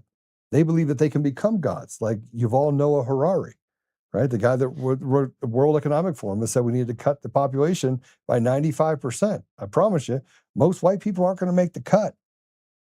And all the black people aren't going to make the cut either. Because that's what they do. You would not make abortion a right and genocide entire generations of black and brown people. Yeah. Right? And tell me it's a good thing if you actually were pro black and brown people. You wouldn't do it. You'd want them to procreate. Well, want them to that's a point that thrive. Dan Kaplis, my mentor and coworker for the last 7.5 years, has made, and he's been the clarion call for this, and I agree with it because, you go back to Margaret Sanger and the origins of Planned Parenthood. And eugenics, exactly. And what was the focus of this? And Ruth Bader Ginsburg, the Justice of the Supreme Court, saying abortion is meant to control the populations we don't want too many of. And that's a paraphrase, but it's close to a direct quote. And then just keep an eye, where are all these Planned Parenthood abortion clinic centers located? Urban areas. Who are in urban areas in greater percentages? Black and brown individuals. And it is a mass genocide of a race to abort. I mean, this is something that Pastor Lorenzo Sewell speaks to in his church. And he is very rock solid conservative in Detroit. And he speaks, with a very clear conscience. And he's one of the truest believers I've ever witnessed in person. And he speaks to that as well. And it makes the point that you're making, Joe. It makes the point that Dan Kaplis is making, that I believe as well, is that this has a disproportionate impact on black and brown populations. Abortion, and they've even stopped using that word, abortion. Now it's just reproductive rights. They cloak it in some more palatable language because they know abortion as a word now has been viewed by society as to be something to be criticized and avoided, especially not just by people on the right either. I think, like I talked about earlier, with the younger generation coming up, and we have greater technology that allows us to see, through sonograms, a baby moving in the womb at a very early age, and it becomes harder and harder to justify it, really, at any point in the process, but certainly even midway through the process. Well, and black and brown Americans are not stupid. Right, but it's like Stockholm syndrome. But there's a replacement theology to bring Somali black people over here who are frankly dumber than rocks. I mean, the average IQ is like 50, right? So you can control a population like that. You can't control the black population in the United States. You just can't. And what have we seen too in, like, let's say a city like Chicago? Yeah. With a strong black American presence and population, they have risen up against 100%. Benefits being offered to illegal aliens. Yes. And I think we are seeing the beginning, Joe, of that kind of awakening. Yeah. And I know several people like this who may have been lifelong Democrats or their parents were Democrats. I'm talking about black Americans from Chicago, from Detroit, from here in Denver that are like, well, wait a minute, hold on. What has the Democratic Party ever done for me? And the answer is nothing, but it's always this false promise of what might come, or the fear sold, they're going to put you all back in chains, like Joe Biden said about Mitt Romney. Okay, yeah, Mitt Romney's going to put them all back in chains. And they've been able to peddle this really weak and lazy narrative for years and get away with it. The Democratic Party has. And there hasn't been enough resistance from within to question it. And then when you have a black Republican come out, like a Pastor Sewell or like a Senator Tim Scott, they're called Uncle Toms. Yeah. And it's just these ad hominem attacks, aspersions cast in their character. You're a sellout to your race. And it's very difficult to rise up in the face of something like that and be willing to face it and to take that kind of heat. And I give every Black American conservative tremendous credit for doing that, because I know it's not a popular thing to do. It's not an easy thing to do. I think if you set aside the dog whistles and get the people together, Democrat, Republicans, I know you're good at this. You have friends that are Democrats. I have friends that are Democrats. We all fundamentally feel the same way. And we're also, most of the people that I have are anti-abortion, period. Because it doesn't, Democrat or Republican, it's like, I don't want to make the choice for someone else. And I'll ask them the question again, do you support it? Right. And they go, no, I don't support it. And I was like, okay, so you could say that you don't want to make the choice for someone else. I asked you, do you or do you not support it? Correct. Across the board, 100% of the people that I know have all said, no, I don't. I think support it. The default setting for most humans is that we'd like to not kill babies. I mean, it's a default setting. Yeah. Now, there might be extenuating circumstances, health concerns, the actual life of the mother, not health of the mother, because once you start wading into that language, that talks about mental health. Woman's having a bad day. She's 9 months in. She walks into a Colorado clinic, says, cut this thing out of me, kill it. Guess what? They have to do That's it. legal. Yeah. In the state of Colorado, what I just described. Nobody understands that. That's legal. Yeah. Should it be? I don't think any fair-minded or decent person would believe that, but they're not presented with that harsh truth and those facts about this is the law in Colorado. There are no exceptions.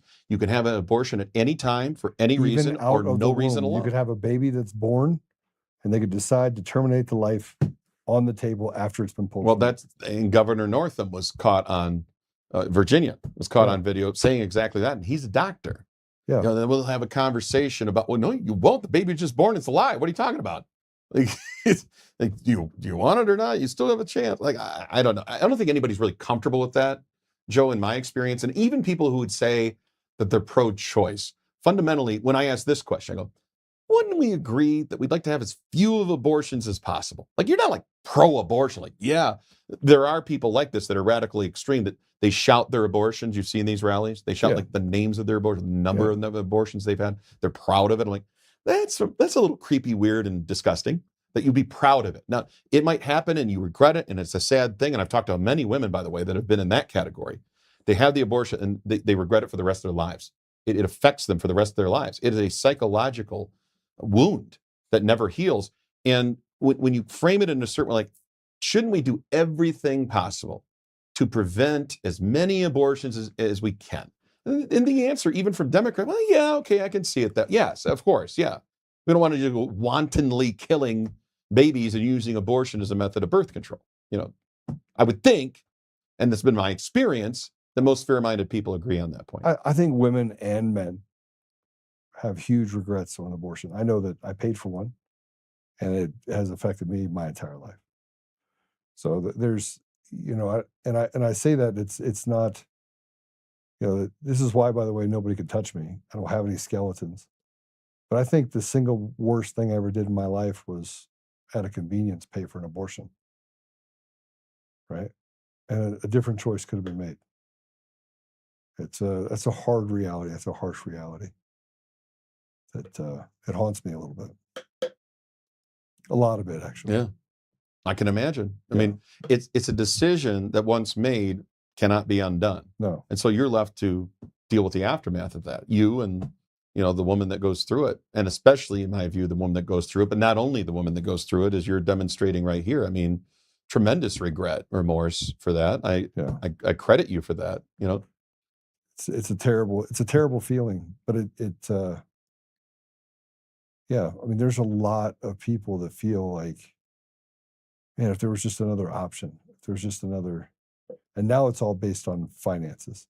People are like, I can't even afford to take care of myself. They've made it so difficult that you don't keep enough meat on the bone to, they take 56 cents on every dollar, Ryan. Your paychecks that take quite a bit from you. There's not much left. how much left to live on? There are organizations that do great work, and I know you and I have our own criticisms of NGOs, including the one I'm about to mention. But Catholic Charities does provide services, reinforcement, funding for a problem pregnancy that was not expected for a young woman that might not feel she can afford it, and she doesn't have a true option, because that's the ultimate irony, right, of the term pro-choice, meaning you have a choice, meaning you can choose the abortion or you can choose life. And the third rail, choose adoption. But how do I get to that point? A young woman might ask. Well, then these charity organizations, they're wonderful. They're outstanding in the services they provide, and people wanting to help a young mother through that. And even if she chooses to get up for adoption, think about the people, Joe. You may know that several of them yourself. I do too. They would love to have a child. They're having trouble conceiving. They can't even do it through IVF. They're just waiting and hoping for a healthy baby to adopt. Yeah. There's so many of those people out there that when you rationalize the choices that I just outlined, right? Abortion, death, adoption, life. Keep the baby and it's yours. I mean, this is what your legacy will be on this planet after you're gone.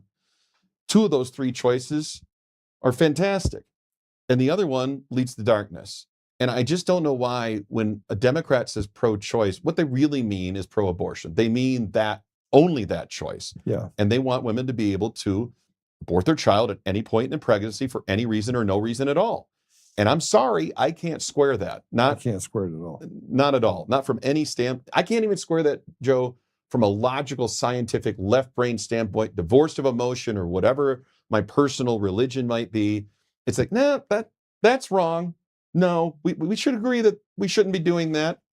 And I think that when you empower a young woman to truly have those options, when you explain to them what these really mean, what the impact long-term will be, which you just very emotionally disclosed that story about paying for an abortion, that this will have long-term consequences. They're sold a bill of goods where, nope, take care of it, it's over, you don't have to worry about anything, it's over and done with. No, it's not. No, it's not. Never over and done with. No. Man, this flew by. I got a couple more clips that I want to put up just because I want to hammer home that some of the stuff that's happening in Colorado specifically. But I want to ask you this question first. What's next? What's next for Ryan? Well, what's immediately next is I'm going to Mount Rushmore for America 250 Independence Day. I'm really looking forward to that. It'll be here coming up July 1st through the 6th. After that, I'm going to try to get my head back on straight and consider my options and make a path forward, because I'm not one who likes to dwell on a problem, right? And make excuses and feel sorry for myself, wallow in my misery. It's a sad thing that happened. And I'm more sad for, people like you, people that had a platform that wasn't available really anywhere else in mainstream media, over-the-air radio. People like my listeners that had that to turn to. And I kind of feel in a weird way like I'm letting them down. I know I didn't do it personally. This was not my choice. I want to make that clear. But then it kind of fuels me and motivates me to find a different path, maybe a better way, a platform that's more modernized to deliver the message that we've been talking about here today, and have it being unimpeded, right, by obstacles, whether that's corporate or otherwise, the limitations of commercial over-the-air radio being removed. I think there's plenty for me to do. I feel like what I was doing with my show was providing a platform for the voices like yours to be heard, for the conversation to be had, for the listeners to gain information, for them to be entertained by that, to hopefully have fun with it. I always wanted to make it fun, and I intend to do that going forward. It might be in a different way. It might be in a different format. And I'm open to that. And I still have, some wind in my sails. And I think there's a lot left for me going forward on the horizon. It's just a matter of what that looks like and figuring it out. Sorry, I was over here just telling the audience. What Ryan was saying was, what happened was. Well, the thing I would really say is, people would always ask me, when I had the show, what keeps you going with this? I never lost my sense of wonder. Yeah. This is really cool what I'm doing right now. And the fact that I get to have this job, not many people have this job, and talk to all these people and form these rapports and relationships with all these people and say things and provide context to these conversations and ask the questions literally as a member of the media between the listeners and the newsmakers and the candidates and whoever else that I think they would want to ask. And doing that as a job, as a service to the listeners, I always was fascinated with that process, and I've never lost my sense of wonder. It has not been quashed by this recent turn of events, and it won't be. So, I've got the energy, I got the gusto, I got friends like Joe Oltmann looking out for me, and I'm going to land on my feet. So I'm not worried about me, and nobody else should be either.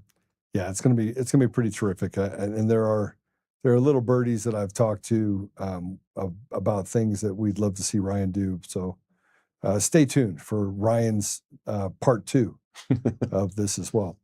There is some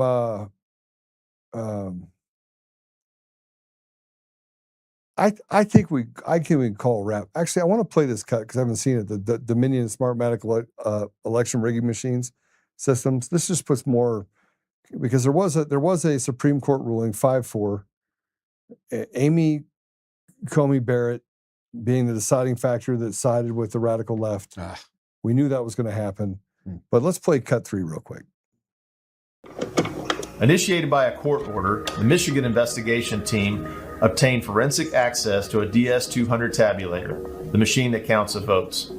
A Telit 4G wireless chip manufactured in Taiwan was discovered embedded into the motherboard.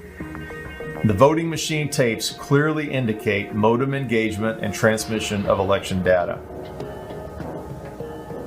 Some of the anomalies that we noticed in the 2020 general elections, that 5 key states all stopped counting at a certain time in these key battleground states. These were all where the software, Dominion machines, ES&S machines were used, the Smartmatic, the GEMS software. So when the vote stopped counting, and this has been noted in other countries as well, President Trump was significantly ahead. When reporting and counting resumed, there was a massive spike occurred that favored Joe Biden.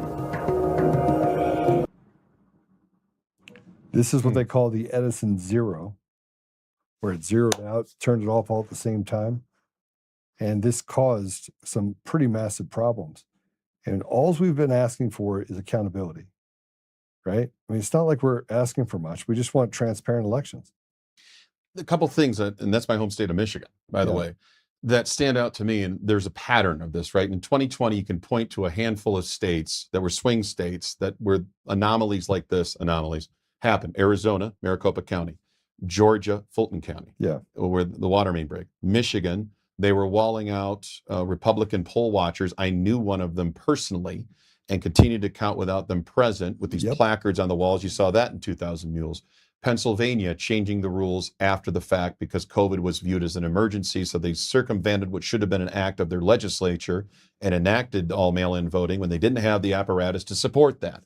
Even if, like Colorado claims that we do, we have for several years, Pennsylvania didn't have that. So those are just a handful of states along those lines. But that graph, that spike that you see, and you compare that what just happened in California to Spencer Pratt, where the logic comes in, I always try to apply this, is it does not stand to reason that all the votes would come in so lopsided for one candidate. Why did all these late arriving votes go for Joe Biden in the 2020 election? Wouldn't there have been somewhat more of an equal distribution? And if not, why not is the question. The more egregious example in California is that you had a Karen Bass, a leading candidate Democrat, whose vote total basically plateaued and evened out. And same thing, Spencer Pratt didn't get a lot more coming in. And then the third place candidate who needed the votes, she's also a radical left Democrat, to leapfrog over Pratt and join Karen Bass in the runoff election. She gets this spike in votes, much like you just saw. Explain to me how and why all those late arriving votes, assuming they're legitimate, we know that they're not, but let's say that they are.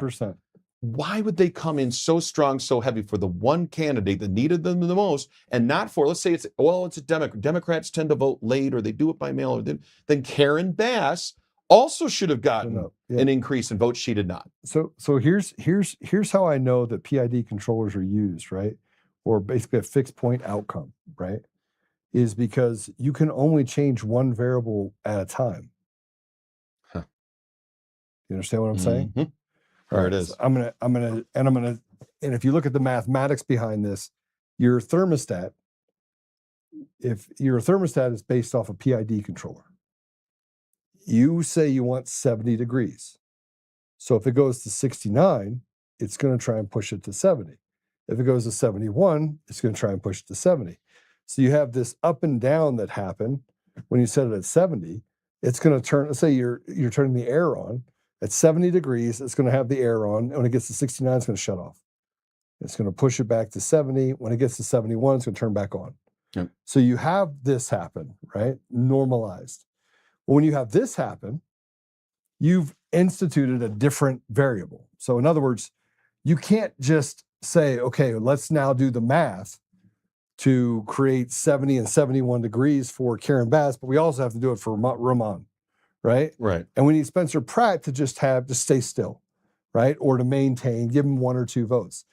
The math required for that, for a secondary variable, is something they didn't anticipate except for in runoff election, which is why they have moved largely to supporting this thing of ranked choice voting. So you can have all this other stuff done, and you have a second choice and third choice. It allows them to manipulate it behind this black box, where the only people that can do the math are the people that are sitting behind it. It is 100% means they could pick the outcome every single time, and the scrutiny from the public is almost obsolete because you can't tell. You don't know who someone's second choice or first choice was. Does that make sense? It's incredible that you bring that up because I think people have realized the error of their ways in Alaska. So they institute a ranked choice voting. It's the only reason why Murkowski remains in Senate as a rhino establishment Republican who sides with the left a lot and definitely against Trump. Kelly Tshibaka should be the senator from Alaska had it been a straight up primary election, but they had the ranked choice voting. People were so outraged by that in Alaska, Republicans, that they instituted a ballot measure that narrowly lost the last time around to remove ranked choice voting, and it's back on the ballot this November in 2026. That was the backlash against it once Alaskans realized what it really meant to institute it, and I'm firmly and solidly against it, just as you are, for the reasons you just painted as well. Well, the problem is that once you put enough holes in the boat, you have to chase the holes, you can't chase the boat, right? So what's happened right now with ranked choice voting, right? And the independents voting in primaries and picking a side. And once you have all these different holes in the boat, you have to chase the holes first. But at the same time you're chasing the holes, you have to wait cycles for them passing laws and doing things to hurt us. And now you got to fight against all the things that were done to Americans. And these are sidewalks that they put in place. Mm-hmm. This is how you change the ethos or the soul of a nation. You destroy it. You get bad people in positions of trust and authority that start throwing money good after bad and laundering money like Phil Weiser, the Weasel Weiser. I mean, or what Polis has done to make this one of the most unsafe countries or states in the country. I mean, it's obvious, but when you look at the election apparatus, you can see it. Ryan, we can see that the election system is designed to enslave the American people. Here's the other part I want to talk about, because I've had this debate and discussion with our good friend Ash Epp as well, and nobody's more knowledgeable in this topic in my mind than she is, which is there's another element to this whole equation about the rigging of elections, and let's just grant that as the premise. And the Democrats are getting to do that without even all these other mechanisms that they have in place by simply discouraging a large segment of the population, meaning those who would typically vote Republican, who now are so disillusioned by the notion of our elections being fake, fraudulent, not real, that they stop voting. Well, here's my thing, and I think this is what Heidi Ganahl said too, and she and I have had this discussion. The number one thing you can do to help the Democrats is to not vote. Right. Now, you can say and you can maintain and you can believe that I don't know that my vote's being counted, but that's not a reason to not vote. Joe's still going to vote. Ash, I hope, and I think she is, still going to vote. You fight the battle, but you have to vote. At least make them counted or not counted. If you give them what they want, which is us not voting, well, then the battle's been lost right there. So you really, I know it's tough. I know people are like, well, my vote doesn't count. It's all rigged. It's fake. Even if you believe that, you're only playing into it by refusing to vote. You should still vote, find a way to do it in person, remove as many variables from the equation as you can personally and get that vote in, at least make them have to account for it. That's my advice. No, I agree with you 1,000%, but I'm going to say that not but. Anything comes before but is bullshit. I also want to add to that it's super important. It's super important that you get involved in the process. Yes, 100%. Right? Yes. Become a precinct leader. Become a, Yep. do something. And you say, oh, I can't stand the Republican Party. Well, great, change it. Change it. Like, well, that's why I'm still a registered Republican. I believe you are too. I am. Because I'm not going to let these clowns dictate the future of the party that I belong to. Like, I want to wreck it, Ralph. well, that's what I mean. No, do the change, execute the change you want from within. You can't just cast pot shots and be part of the peanut gallery from within. Oh, I'm unaffiliated now. Well, great. Well, what did you do to change it, to fix it? What work were you willing to do personally that Joe's willing to do? Yeah. You got to get a foothold in this thing. And if it's worth fighting for, and it should be, then that is your apparatus to do it. Well, the Republican Party's not perfect. Dan Bongino says this all the time, and he's awesome. Is that okay? He says, Republicans might not be the solution to your problems, but Democrats sure as hell the cause of them. And how are you going to fight the Democrats? You're going to do libertarian things? Well, that's great. It's not an organized party that has the apparatus in place to be able to defeat the bad ideas of the Democrats. This is something also Rush Limbaugh told us for so many years. While he may disagree with the establishment, the leadership of the Republican Party, he is a Republican. He's a Reagan Republican. So he stands in the breach and he stays in the fight. And that's why I admire so much about you, Joe, is that's who you are. You don't quit the fight and go to the sidelines and I'm unaffiliated now. I'm one of the cool kids. No. This is a party that stinks, and I'm gonna cure it. I'm gonna fix it from within because I'm gonna do the stuff required to do it. So you put your money where your mouth is. I mean that literally too. I did put my money where my mouth is in a lot of different ways. For those of you guys that don't know, Supreme Court did rule 5-4. The states could keep counting late ballots after Election Day. Super, super dangerous play. U.S. Supreme Court, a decision is now in on a challenge led by Republicans to late arriving ballots in elections. Shannon Bream has the ruling. She's got the news and the headline now from the U.S. Supreme Court. Shannon.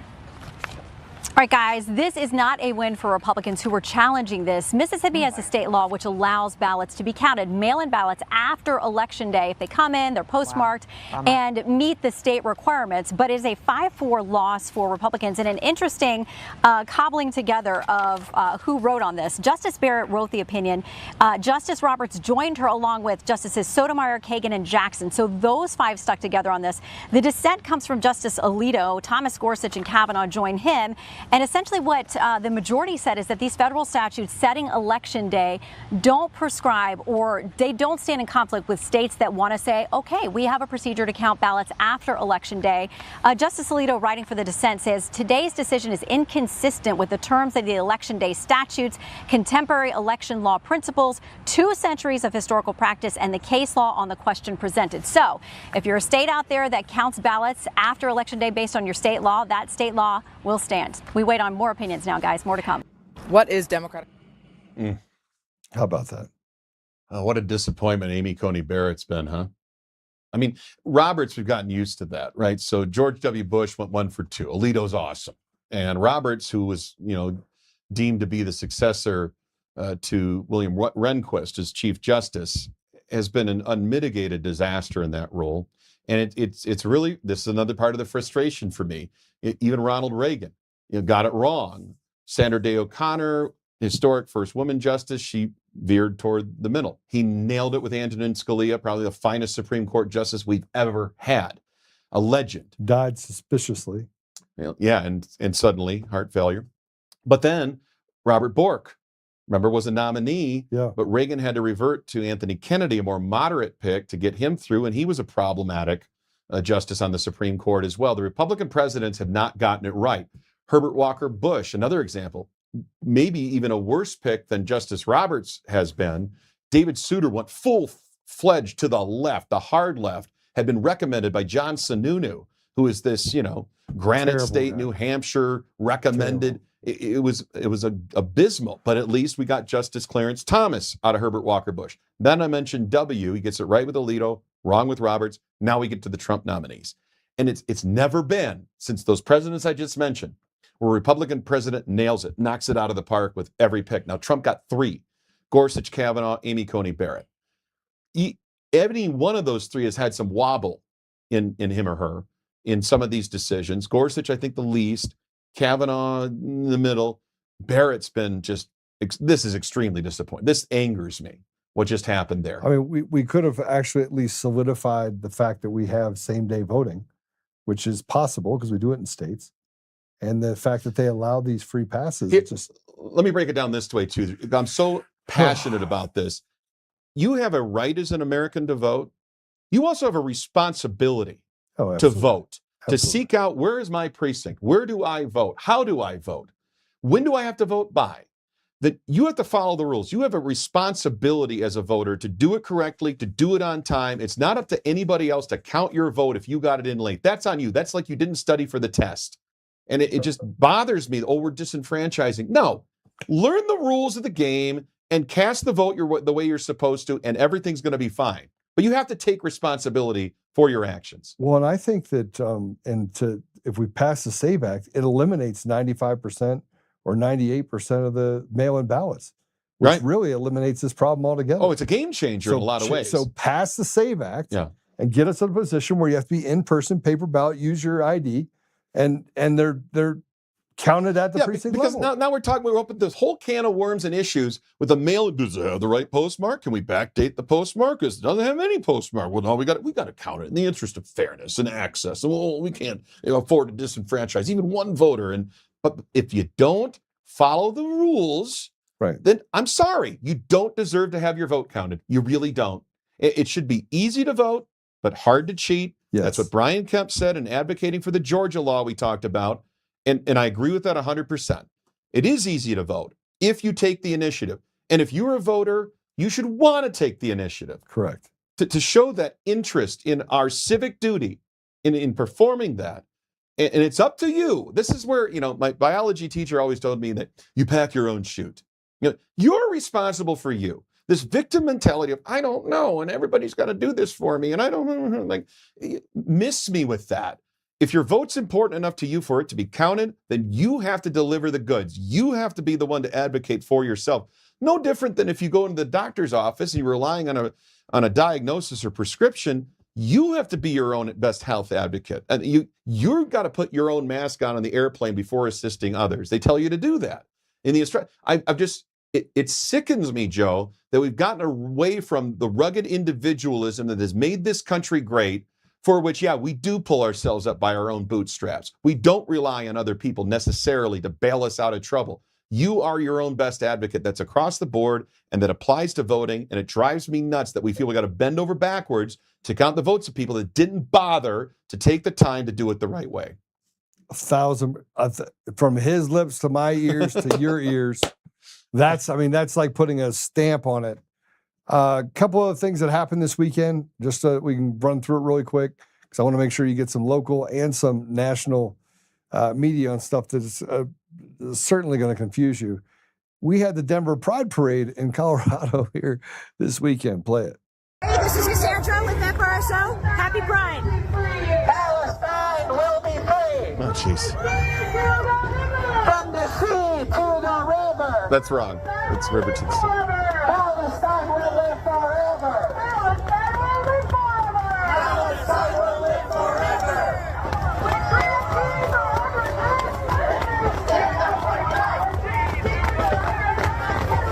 Stand up, fight back.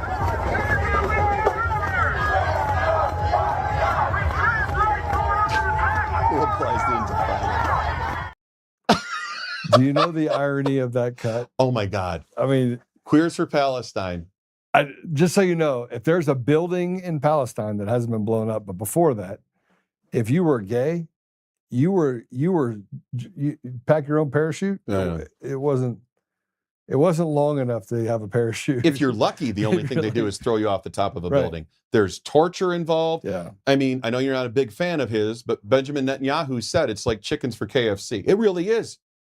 You think Palestine, Hamas, tolerates gay people? But here's the other side. This crazy. I think that Israel might be the pedophile state of the world, country of the world. I think that there are more pedophiles in Israel than any other, because they keep leaving here and going there. It's not untrue. I'm sorry. I mean, there's lots of good people, and then you got to have like the pedophiles running around. It's crazy. Well, what we do know, it's a very gay state. I mean, Israel's a very gay state. There's a lot of gay. Well, and here, I've seen so many. I mean, I love when Ryan's like, but when it comes to the radical Muslim fundamentalist men and how many of them have they're gay too. That's what I'm talking about. And I was just getting to that. But that was gay pedophiles too. Yeah. Like underage boys. Oh, it's like they're saying. Yeah. This is the whole Middle East. Something's in the water. It's like, I don't know. It turned all the frogs gay, according to Alex Jones, and now it's turning the people gay. But no, the queers of Palestine, from the river to the sea crap. It doesn't make sense. Here, let's go airdrop you into Palestine and then see what happens. They're so confused. It doesn't. It's incompatible, and that's what I talk about, like holes in the boat.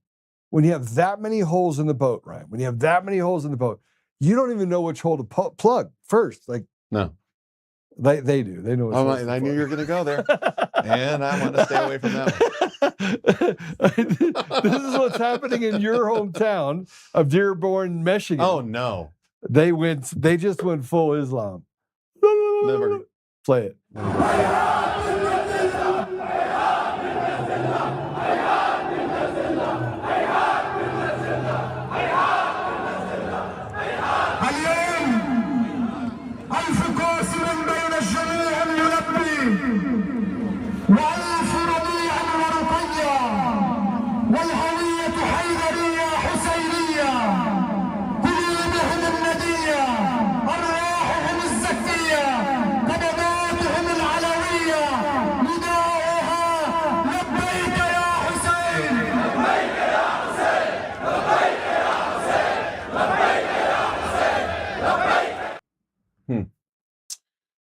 Wow. So what I'll say about Dearborn, which is not too far from where I grew up, 25 years ago, in the wake of 9/11, the attacks of 9/11, there were no demonstrations in the streets supporting what happened on that day. Right.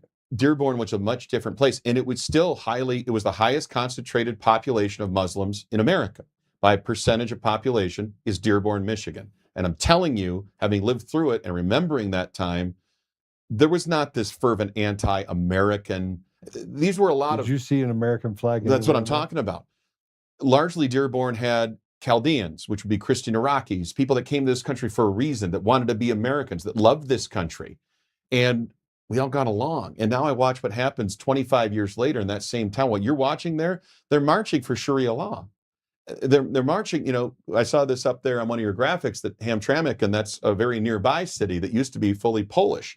A couple of restaurants I'll recommend if you ever go back to those two towns. Miller's, you want to get a burger there in Dearborn, and Polish Village Cafe in Hamtramck is authentic Polish food going way back many generations. Anyway, Hamtramck has been taken over by radical Muslim fundamentalists who are not only openly and rabidly anti-Semitic, they're anti-Christian as well. And they are enforcing what amounts to, in my opinion, to be Sharia law. And this is becoming more palatable to a segment of the left that either has forgotten about 9/11 or it's been watered down in their memories. I don't know how to explain it, Joe, but it's chilling what we just watched there.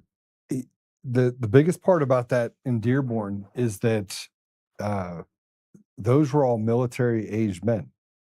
And that was a large number of those that crossed the border illegally during the Biden administration, exactly what you just described. So you're looking at an army there.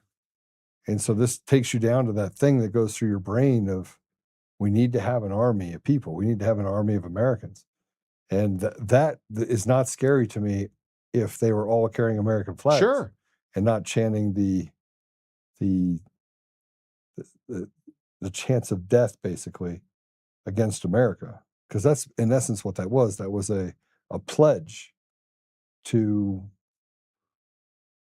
who they're going to support, and it's not America. See, a real fine point on this, because this hits home for me literally, what we just watched, in that Michigan, much like the rest of the country, is a state that is a tremendous melting pot of immigrant populations, including my own mother.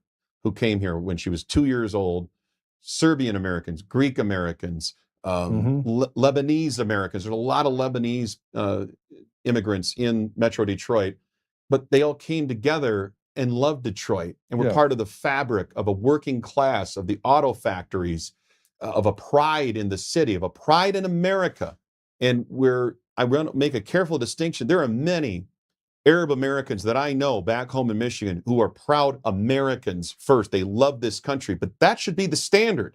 That should be the test. This is why so many illegal aliens crossing the border on the Biden administration's watch, not only was that an abdication of duty, complete failure, it was a rigged game. Alejandro Mayorkas should be criminally charged from what happened during the Biden administration. What we let in were unvetted immigrants. Yes. Who did not have a point or purpose of being here to contribute to our society, to work hard in a job, pay taxes in our society, to bring something to the table of value from a work ethic standpoint. I love those types of immigrants. Like I said, my own mother is one. I'm a first generation American on that side. So if you label me as xenophobe, good luck, because I love the story of immigrants in this country. But when my grandparents came here, they had to have a sponsor. They had to have gainful employment. They had to pledge allegiance to the flag of the United States of America. They had to embrace our culture and contribute to it. And they both had, my grandmother and my grandfather, Serbian, coming here, fleeing communist oppression of the dictator Tito in Yugoslavia after World War II. They loved the dream of America, and they felt honored to live here. They were humbled by that experience. Now we have so many of these coming in there, importing their own culture, not embracing the American experience, lifestyle, the true duty that we have as American citizens, that we have this reverence for what we stand for. None of that's being required for the illegal aliens, certainly, that are coming to this country, because they were never vetted in the first place. But this is what you get, Joe. This is the exactly inevitable result. Our America-hating transplants in this country, I won't even call them immigrants, because immigrants implies that they have an intention, right? An intentionality of becoming American citizens, and that there would be a motivation to do that. They're only motivated to infiltrate our society, to undermine it, to wreck it, to change it and challenge it from within, to undermine it and to establish exactly. I mean, you look at Talib, you look at AOC, you look at the squad. I mean, these are Ilhan Omar. These are terrible human beings. These are arguably some of the worst people you're going to find out there. Definitely not the smartest. Well, I go back to the wake of 9/11 real quick, Joe. There was a poll done, this is before 9/11. So it was like January 2001. It was NBC Gallup, big mainstream poll. Are you proud to be an American? Are you proud of, the United States? Republicans answered 90%, and I think Democrats were like 88%. 25 years later, they just did the same poll again. Are you proud to be an American? Are you proud of your country? Republicans 90%, Democrats were in the 20s.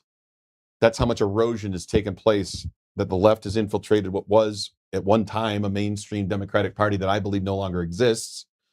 And they have fundamentally changed it from within. Marxist principles being chief among them, erasure and erosion of the founding of our country, that we are a Judeo-Christian nation founded upon those principles and beliefs, that we are one nation under God. Nope, 1776, those are slave masters, don't you know? And the founders are illegitimate because of that. And we have to do land acknowledgments at the Obama Center, even though we chose to build on it anyway. We didn't give the land back to the Algonquin Indians. We just acknowledged that we stole it from you, but we're still going to build the Obama Center here. So this is all fake, phony, and false. Yet, the left continues with this insurgency, the 1619 Project. To say that our founding was illegitimate, that was evil, that was founded upon slavery. None of these things are true in any way, shape, manner, or form. But they have convinced enough people who are malleable, especially young people on college campuses, that is the case. But this is global. Of course it is. It's not just a U.S. problem. Right. Which shows you that there are people at the top that are creating this chaos, because chaos favors the not the people, and they could basically meld and destroy. Again, we have to pay attention to the World Economic Forum. They said they wanted to kill 95% of the population around the world. And you're headed towards it. You're headed towards a war, very hot environment. It's going to pit brother against sister against mother against, if we don't start to figure out who the targets are. Well, beware the globalists. Obviously, you and I agree about that one. But also, thank God for Donald Trump, because without him standing in the breach, there would be no opposition to this. There would be no pushback. There would be no demand for NATO, for our other allied members to pay their fair share. There would be no standing up to our allies, because when you're a true friend, Joe, you speak truth to your friends, you know, in a way that might not be comfortable. And people can't figure out, why is Donald Trump harder on our allies than our adversaries? Because it's the art of the deal. It's the mind of a genius, a man that knows how to operate within those spaces and get what he wants. And he knows how to sing the tune that a Vladimir Putin, that a Xi Jinping, that a Kim Jong-un will understand, and talk tough, but then give them respect in order to make them feel included in a conversation. This is all what he's doing. If you can't figure that out, then you'll never understand Trump. But the fact that he's tough on our allies was a long time coming. And that he would be willing to stand up on a world stage and go, no, this isn't right. This is not how we're going to do business in America. That's what America first to me means. It's not that we are isolationists, we don't participate in a globalist economy or society, but that we're competitive within it and that we lead the charge. And that we're not ashamed of that. We're not going on an apology tour like Barack Obama did. We are proud to be Americans, a force for good in the world, without whom we'd all be speaking German or Japanese. 100%. So in the wake of 1945, I'm not going to shy away or blink from the fact that we, the United States, are the driving force for good in the world. We're the beacon on the hill. We are the example set for other nations that they have followed. And we should never be ashamed of that. We should be the opposite. We should be prideful and proud of that and stand on it. I agree with you. And I think that's happening. I think and I think, by the way, that black people, brown people, white people, they're all rejecting what's happening right now. Yes, you see it. And even Democrats are rejecting it and trying to figure out, okay, can I stand on the Republican side? Because they look at what's happening on the Democrat side and they're like, yeah, I don't want anything to do with that. Right. So it's a purposeful breakdown, but I think that they weren't anticipating what I call the God part. And that is, God's not a Republican or a Democrat. And he starts touching people's lives. And this is, the outcome is people start waking up a whole lot faster. Or you can just destroy it, I guess. Tower of Babylon, you can do that too. All right. There's so much stuff to put out there. This is, I almost feel like I don't want to end it on a bad note. I will say this. We'll save some of this stuff for tomorrow. Texas passed a resolution declaring March 23rd as Pakistan Day. Oh, come on.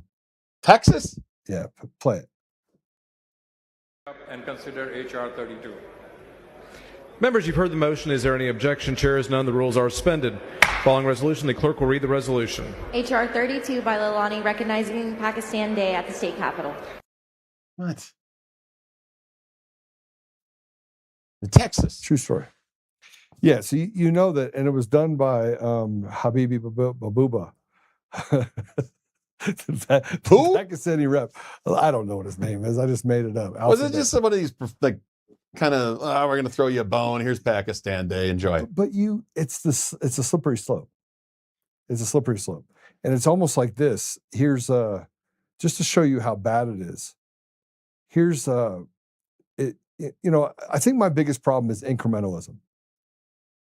Is that we've allowed this to happen, and we think incrementally we can get back. You can't.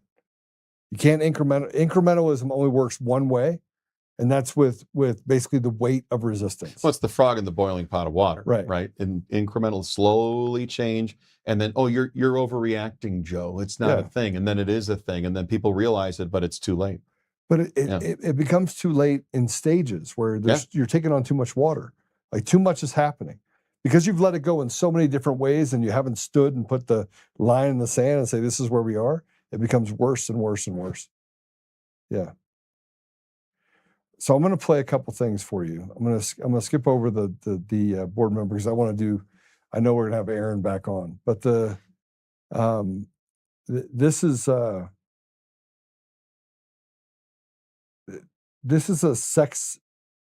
sexologist.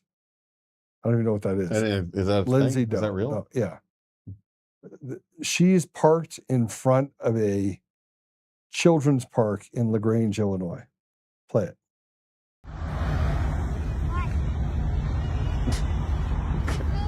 It's not mine.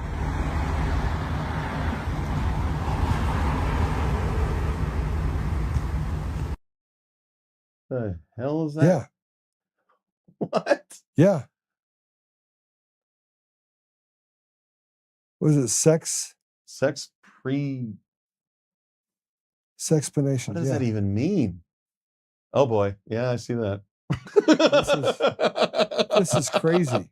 But more importantly, they're at least saying the quiet part out loud now. This is what's happening in Toronto. Oh boy, Toronto. There's one. In a pride environment. Go ahead, play it. We're coming for your children. We're coming for your children. We're coming for your children. We're coming for your children. We're coming for your children. See what it says? They're coming for your children.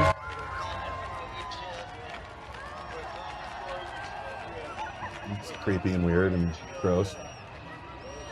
Why is it got to be about the kids too? You know, you have these drag queen story hours, and one of my listeners made this point, and I've always wondered it. Why do they have to read the kids? Why aren't they going to like old folks' homes and reading to the elderly and serving that function and purpose? Why does it have to be kids? It's a rhetorical question, of course. Well, because if you're going to groom a child, if you're going to groom an adult into a sick lifestyle, you have to start when they're impressionable and they don't know the difference between right or wrong, or they can at least be able to question it. Okay, we're going to end it on this. I'm done with the cuts. You guys have lots of good cuts, but here's the Los Angeles man that's getting arrested for shooting naked people with a BB gun. Go play it. Charges after allegedly shooting 2 people with a BB gun at a naked bike riding event in downtown LA. This happened around 11 this morning near the intersection of Temple Street and North Alameda Street. Police say a male suspect dressed in all black and riding a scooter fired the BB gun at the nude cyclist. 2 victims were treated for lacerations at the scene. The suspect will be charged with assault of a deadly weapon, and more charges are pending. I don't even know what to say anymore. In order for a BB gun to be deadly, though, that's got to be one hell of a shot. It's nearly impossible. Like directly in the eyeball. I'm trying to figure this out. Like you can't kill forensically. I mean, I'm not justifying what he did, by the way. I mean, you probably could make someone more retarded, although it's arguably making a radical leftist more retarded would be very difficult. You might correct it. But you're not typically going to kill someone with a BB gun. Like I said, you remember Mad Libs when we were kids filling them out? Like, okay, it's Los Angeles, man, and then he's going to shoot naked people with a BB gun. At a naked parade. On their bikes. What? Was he shooting him in the ass? I mean, I just don't know if he's shooting him. If he, Where was he aiming? Isn't that important to the story? Wouldn't it be important to the story for us to tell us where they're aiming? Where were the lacerations we just heard about? Ow! Ow! That's not the only thing that's tried to go in that ass, I promise you. Oh, there it was again. Why did I agree to do this? Right. Happy America 250, everybody. Ryan, you're headed off to America 250? Yeah, Mount Rushmore. It's going to be pretty amazing. Yeah, I'm going to look forward to that. Tell everybody how they can follow you. Well, these days, it's quite direct and simple. At Ryan Schuiling on X. You can also follow me on Facebook, and that last name is Dutch. It's weird.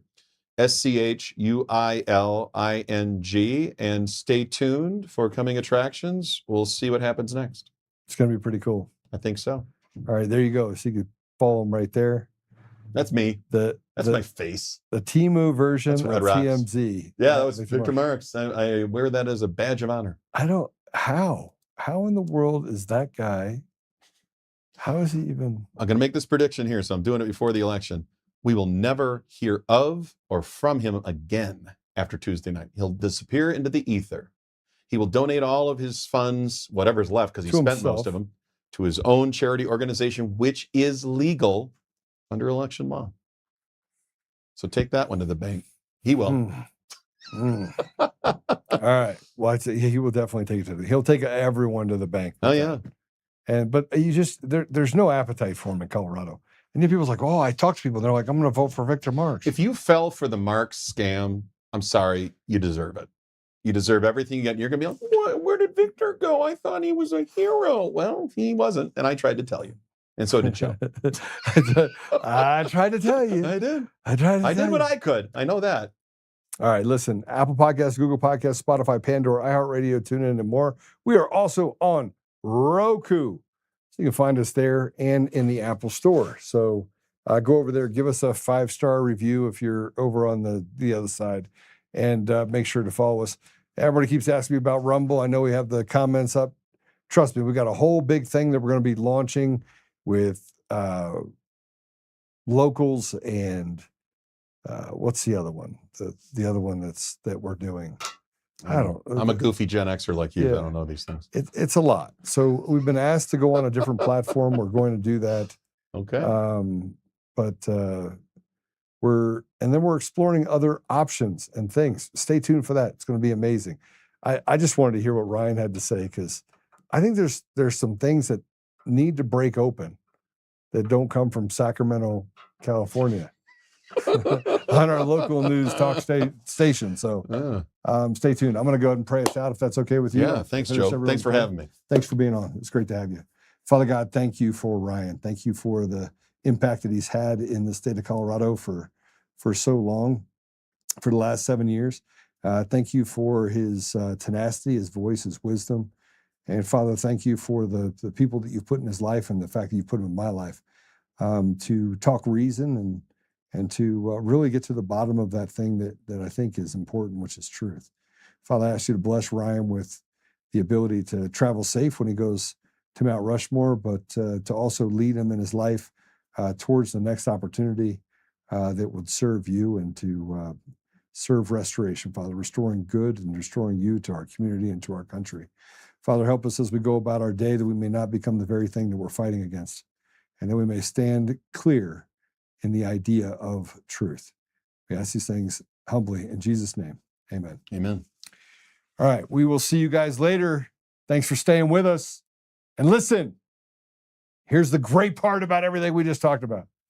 It's all true, including the stuff about Victor Marks. Go Scott Bottoms. We love you, Tina. And, Colorado is not lost. That's why Ryan and I are still here. So, that's right. All right. God bless you.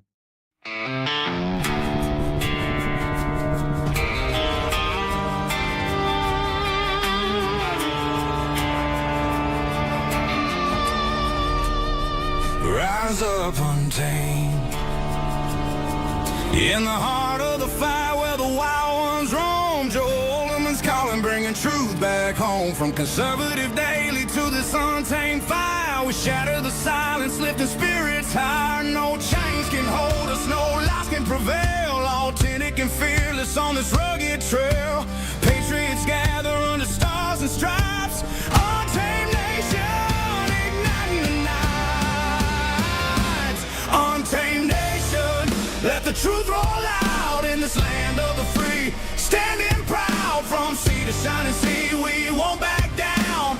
Catch the fire, wear the crown. Untamed nation, it's our battle song, motivating hearts where the brave belong. Yeah, untamed and wild, forever strong. Play it again all night long.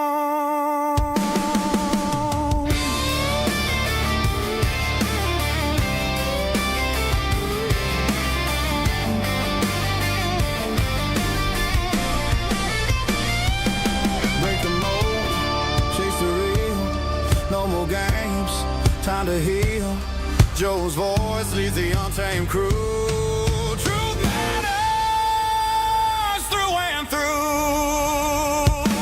Untamed nation, let the truth roll out in this land of the free. Standing proud from sea to shining sea, we won't back down. Catch the fire, wear the crown. Untamed nation, it's our battle song, motivating hearts where the brave